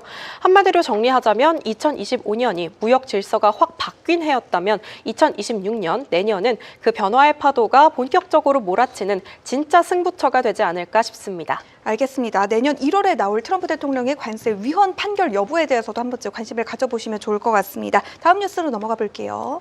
네, 이번엔 프랑스 제약 거인 사노피 소식 가져와 봤는데요. 사노피 하면 백신이나 이 희귀 질환 치료제가 유명하잖아요. 사노피가 최근에 미국의 바이오 기업인 다이네백스를 약 22억 달러의 통째로 인수하기로 했습니다. 주당 15달러 50센트, 그러니까 전날 종가보다 무려 39%나 웃돈 수치, 이렇게 화끈한 현금 수준을 보여줬고요. 그런데 이 발표 타이밍이 참 묘해요. 사실 사노피가 공들였던 이 신약 후보가 미국 FDA로부터 예상치 못한 허가 거절을 받았었죠. 분위기가 확 가라앉을 뻔한 이 시점에 인수 소식을 터뜨린 겁니다. 덕분에 사노피 주가는 좀 주춤했지만 인수되는 다이네백스 주가는 프리마켓에서 40% 폭등하는 모습 볼 수 있었고요. 시장의 반응은 어떨까요? 방금 나온 소식으로는 JP모건이 사노피에 대해서 일단 중립 의견과 목표 주가 85유로 그대로 유지했습니다. 지금 사노피 입장에서는 주력 제품들의 특허 만료가 다가오고 있어서 마음이 좀 급할 텐데요. 이번에 확보한 B형 간염 백신과 대상포진 후보 물질로 성인 백신 시장에서 확실한 새 먹거리를 찾겠다는 전략인데 사노피의 이 승부수가 통할지 계속 지켜봐야겠네요. 알겠습니다. 마지막 소식으로는 사노피와 다이네백스의 M&A 소식까지 짚어봤습니다. 이번에는 김민 캐스터의 주요 헤드라인도 살펴보도록 할게요. 네, 구윤욱 캐스터가 아까 신흥국 시장 글로벌 무역에 관해서 다양한 얘기를 해주셨는데 저도 신흥국 관련해서 함께 이야기를 나눠보려고 합니다.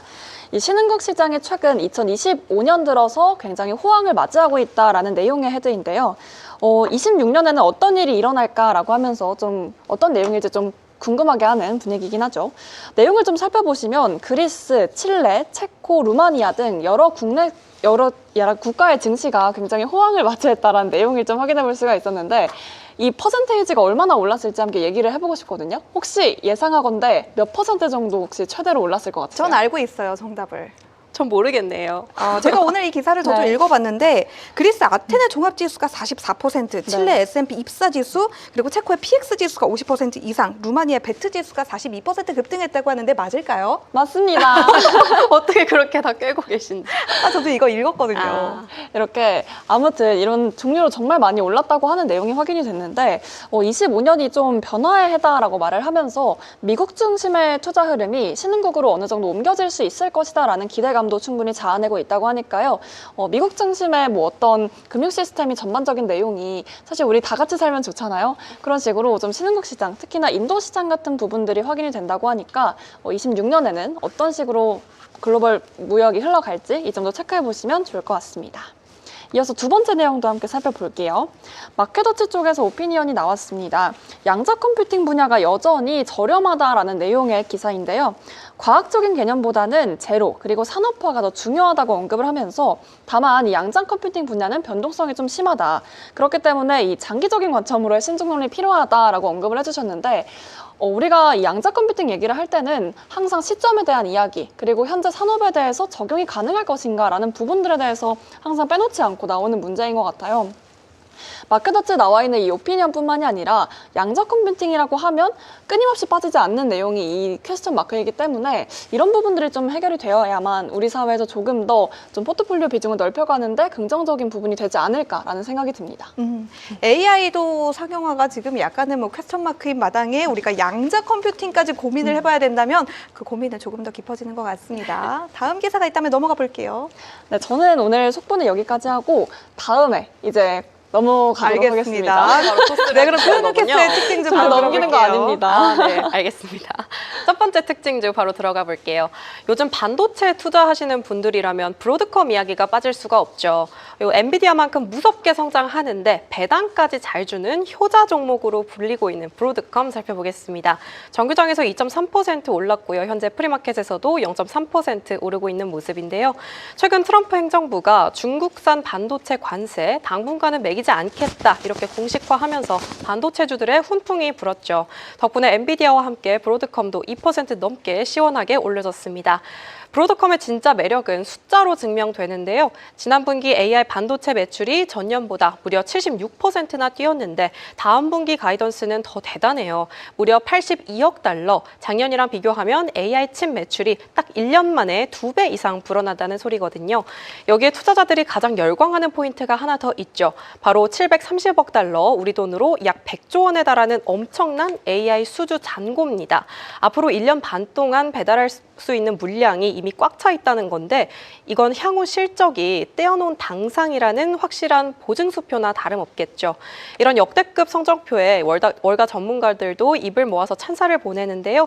UBS와 TD코에는 물론이고 주요 투자은행들이 목표 주가를 최고 480달러까지 일제히 높여 잡았고요. 특히 16년 연속 배당을 늘려온 배당 우등생답게 마진율까지 77%를 넘나들고 있습니다. 정리하자면 브로드컴, 불안했던 관세 폭탄은 피하고 100조 원의 수주 잔고와 월가의 압도적 지지까지 얻은 팔방미인 종목이라는 이 타이틀이 딱 맞겠는데요. 그만큼 브로드컴의 움직임 계속 체크해 보시면 좋겠습니다. 알겠습니다. 첫 번째 특징주로 브로드컴 살펴봤고요. 다음 종목으로 넘어가 보도록 할게요. 네, 다음 종목은 요즘 시장에서 구리가 핫하잖아요. 닥터 코퍼라고 불리는 구리 몸값이 그야말로 치솟고 있죠. 오늘 두 번째로 가져와 본 종목이 이 세계 최대의 구리 방산 기업 프리포트 맥모란입니다. 런던 금속 거래소에서 구리 가격이 사상 처음으로 톤당 12,000달러를 뚫어버린 만큼 요즘 구리가 굉장히 핫하잖아요. 이 덕분에 맥모란의 주가도 최근 15개월 만에 최고치를 찍으면서 아주 시원하게 달리고 있습니다. 구리 값이 오르면 경기 회복의 신호라고들 하는데 이렇게 이번에는 여기에 AI 열풍까지 더해졌죠. AI 데이터 센터를 지으려면 구리가 필수잖아요. 이런 든든한 배경 덕분에 맥모란이 수혜를 받는 거죠. 정규장에서도 올랐고 현재 프리마켓에서도 좋은 흐름 이어가고 있습니다. 웰스파고에서도 구리 가격 상승세가 굉장히 무섭다면서 목표 주가를 47달러에서 55달러로 껑충 잡았고요. 올해 주가 상승률만 벌써 34%를 넘으면서 시장 평균보다 2배 가까운 수익률 보여주고 있어요. 물론 월가에서 고민이 아예 없는 건 아닙니다. 모건 스탠리는 단기적으로는 구리보다 알루미늄이 더 나을 수도 있다면서 맥모란에 대해서는 아직은 매수 의견 굳건히 지켰고요. BMO 캐피털은 지금 구리 수요를 생각하면 이 회사 주가는 여전히 싸다면서 적극적인 추천을 이어가고 있습니다. 이렇게 프리포트 맥모란 사상 최고치를 경신한 구리 가격에 AI 데이터 센터라는 강력한 엔진을 달고 달리는 종목으로 볼 수 있겠습니다. 알겠습니다. 두 번째 종목으로 프리포트 맥모란 살펴봤는데요. 지금 이 화면 띄워주시면 구리 가격이 오늘 장에서도 12,282달러를 돌파하면서 역대 최고치를 다시 한번 기록을 하고 있는 모습이니까요. 구리 가격이 오늘 정규장에서 다시 한번 추가적으로 랠리를 보여줄 수 있을지에 대해서도 한번 좀 주목을 해보시면 좋을 것 같습니다. 다음 종목으로 넘어가 볼게요. 네, 마지막으로 볼 종목은 항공주 가져와 봤는데요. 사우스웨스트 에어라인 보겠습니다. 이 회사 실적만 보면 썩 좋아 보이진 않아요. 그런데 주가는 정반대 흐름입니다. 올해 들어서 주가가 약 24% 상승하면서 미국 주요 항공사 가운데 가장 높은 상승률 기록했는데요. 같은 기간에 델타 항공과 그리고 유나이티드 항공이 17% 안팎으로 오른 것과 비교하면 확실히 눈에 띄는 흐름이죠. 그럼 왜 이런 일이 벌어졌을까요? CNBC에 따르면 시장은 지금 실적이 아니라 내년 이후 변화를 보고 있다는 분석인데요.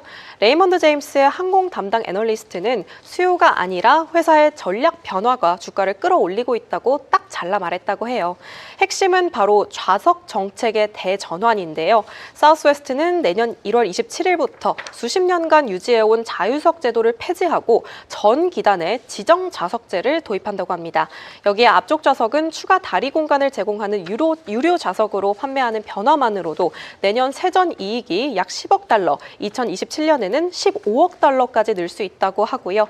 이런 흐름 속에 바클레이즈는 투자 의견 상향하면서 내년 EPS가 4달러를 넘을 것이고 2027년에는 6달러 이상도 가능할 거라고 강하게 전망했네요. 이렇게 사우스웨스트 단기 실적 부진보다는 체질 개선 이후에 수익성 변화에 베팅하고 있는 모습입니다. 알겠습니다. 요즘 미국 경제가 K자형 경제를 나타내고 있다고 하죠. 고소득층들의 지갑은 더 열리고 있는 반면 저소득층들의 지갑은 오히려 더 닫히고 있는 모양입니다. 이에 따라 항공사들도 아예 고소득층을 타겟팅을 한 전략을 펼치고 있는데요. 이러한 전략들이 최근 들어서 잘 맞아떨어지고 있다고 합니다. 향후 항공사의 실적에 관련해서도 체크를 해보실 때 이러한 부분들도 참고를 해보시면 좋을 것 같습니다. 이번에는 김민 캐스터의 특징주로 넘어가 볼게요. 네, 저는 미국과 중국산의 반도체에 관한 내용을 한 번 더 짚어드리도록 하겠습니다. 미국이 중국산 반도체에 대한 추가적인 관세 부과를 당분간은 미루겠다는 소식이 나왔습니다. 시점은 2027년 6월까지인데요. 미국 무역대표부는 중국 반도체 산업의 불공정 관행을 지적하는 조사 결과를 내놨습니다. 다만 트럼프 대통령과 시진핑 주석 사이에 이른바 무역 협의에 대한 합의가 있었다는 점을 감안을 한다면 추가 관세는 최소 27년도 중반까지로 유예하기로 한 건데요. 그렇기 때문에 당분간 이 기간 동안 이 중국산 반도체 관세가 0%로 좀 유지가 된다는 점 확인해 볼 수가 있었습니다. 다만 27년 6월 23일 이후가 되면 미리 예고만 한다면 다시 관세를 올릴 수 있다는 여지가 어느 정도 남아있겠고요. 이번 조치는 최첨단 반도체뿐만이 아니라 레거시나 범용 반도체에 초점을 맞추고 있는 만큼 중국산 칩이 들어간 컴퓨터나 그리고 스마트폰 같은 완제품에는 이번 관세 대상에서 좀 빠졌다라는 점도 확인해 볼 수가 있습니다. 이에 대해서 중국은 즉각적으로 좀 반발하는 듯한 모습을 보이기도 했는데요. 미국이 이번 관세를 좀 남용하고 있다면서 자국의 권익을 지키기 위한 필요한 조치를 최대한 하겠다라고 하면서 언급을 하기도 했습니다. 사실 이 반도체 칩 수출 관해서 굉장히 여러 가지 얘기를 미국과 중국 사이에서 공방이 많이 나왔는데 아직까지도 좀 확정된 내용이 없어서 걱정하셨던 분들은 어쨌든 0%대로 이렇게 유예가 됐다는 점 짚어보실 수 있겠습니다. 그렇다면 이어지는 내용도 그냥 제가 살펴보도록 할게요. 네, 트럼프가 26년 정책에 대해서 이야기가 나눈 바가 있지만 사실 그 이후에 여러 가지 이야기들이 좀 많아서 제가 한 번에 정리해드리려고 두 가지를 좀 짚어드리려고 합니다. 먼저 첫 번째는 황금함대에 대한 구성 발표인데요. 트럼프 대통령이 중국의 조선업 패권에 맞서기 위해 자신의 이름을 딴 이 트럼프급 전함의 건조 계획을 공개를 했습니다. 이번 계획은 레이저 무기 등 첨단 기술, 또 로봇 활용에 대한 공정이 포함되고요. 그리고 첫 두 척은 2년 반 내로 완공을 앞두고 있다고 합니다. 완공을 목표로 하고 있다고 합니다. 먼저 비용적인 측면과 기술적인 현실적인 부분에 많이 뭔가 의문을 제기하는 듯한 모습이 많이 확인이 됐는데요. 미국 우선주의 기조가 장기적인 모멘텀은 맞지만 함당 가격이 10조 원이 넘기 때문에 이 배를 만들기 위해서 국가 부채적인 측면도 부담을 가지고 있다는 점에서는 그 점이 가장 어려운 부분이 아닐까라는 생각이 듭니다. 또 두 번째는 해상풍력에 대한 중단 선언인데요. 미국 동부해안의 5개 해상풍력 프로젝트를 일시적이긴 하지만 중단시켰다라는 내용도 함께 보도가 됐습니다. 민주당과도 관련 업계에서는 AI 데이터 센터 운영을 위해서는 전력 수요가 너무나 부족한 상황이지만 이 상황에서 에너지 비용 증가를 어떻게 된다면 좀 초래할 수 있지 않을까라는 그런 우려점도 제기를 했다고 합니다. 신재생 에너지 기업들에 대한 변동성 관리법이 사실 지금 상태에서는 좀 확인을 해봐야 되는 부분일 것 같고요. 어쨌든 뭔가 이런 정책 변동에 대한 방향성을 트럼프 대통령이 어느 정도 제시를 했기 때문에 이런 부분, 특히나 제가 언급드린 두 가지 부분을 체크해 보실 필요가 있겠습니다. 그럼 오늘 PM10에서 준비한 종목들도 함께 살펴보도록 할게요.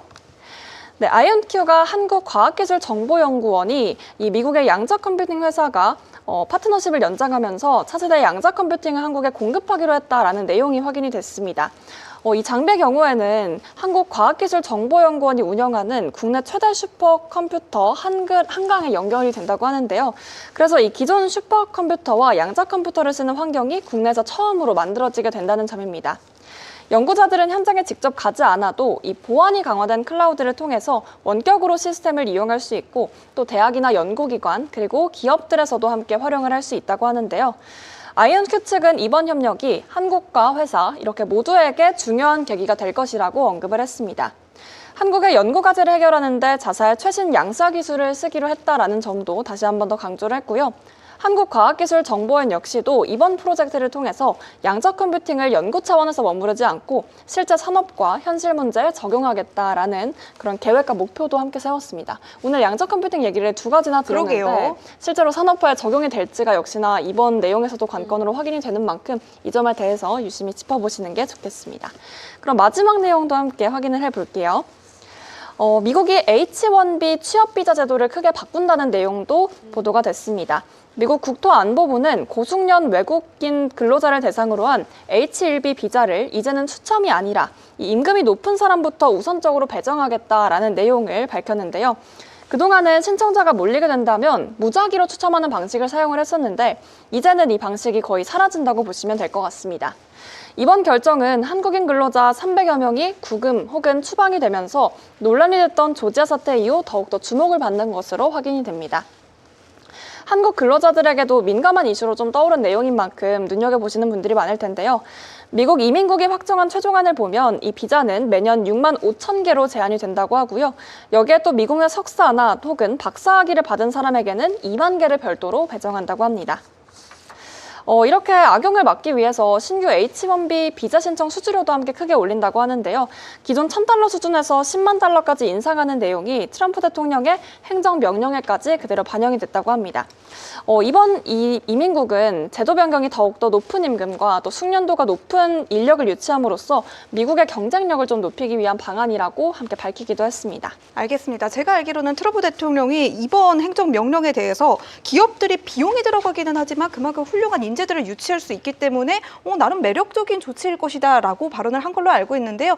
정말 미장의 트러블메이커 트럼프 대통령인 것 같습니다. 이렇게 H-1B 비자에 관한 이야기까지 저희가 짚어봤고요. 마지막으로 김민 캐스터와 함께 지금 프리마켓에서 어떠한 변동이 있는지까지 체크를 해볼게요. 먼저 3대 지수 살펴보시면 나스닥이 아까까지만 해도 음전으로 약간 돌아선 모습이었는데 다시금 또 양전한 모습이 확인이 됩니다.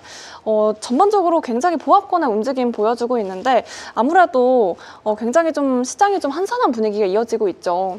그렇기 때문에 이 점 확인해 보시는 게 좋겠고요. 전반적인 맵도 함께 살펴보도록 하겠습니다. 아무래도 이 산타랠리에 대한 기대감이 시장에 충분히 좀 반영을 하면 좋지 않을까라는 기대감은 가지고 있긴 하지만 아무래도 이 산타랠리가 혹시 어떤 의미를 가지고 계시는지 아실까요? 시장에 산타 할아버지가 오신다? 좋은 의미? 그렇게만 알고 계실 텐데 정확한 의미를 좀 보자면 이 한 해 마지막 5거래일부터 그리고 새해 첫 2거래일까지를 산타랠리라고 규정을 하고 있다고 합니다. 그렇기 때문에 오늘부터 1월 5일까지 산타랠리가 공식적으로는 이뤄진다고 보이는데 과연 얼마나 그 기대감이 작용을 할지 좀 궁금해지고요. 본격적인 좀 랠리를 기대해 보면서 저희는 오늘 이렇게 마무리를 해보면 어떨까 싶습니다. 알겠습니다. 지금 시장 분위기가 그렇게까지 좋다고 보기는 조금은 어렵겠지만 그래도 약보합권에서 거래가 되고 있으니까요. 정규장에서 어느 정도의 반등이 나와줄지 우리 산타랠리 막바지의 힘을 한번 좀 믿어보도록 합시다. 알겠습니다. 오늘 저희는 여기서 마무리를 해보도록 하겠습니다. 오늘 저희가 준비한 소식은 여기까지입니다. 저와 김민 캐스터 그리고 구윤우 캐스터는 크리스마스 하루 잘 쉬고 금요일 밤 10시에 다시 돌아오도록 할게요. 크리스마스 이브에도 역시나 PM10!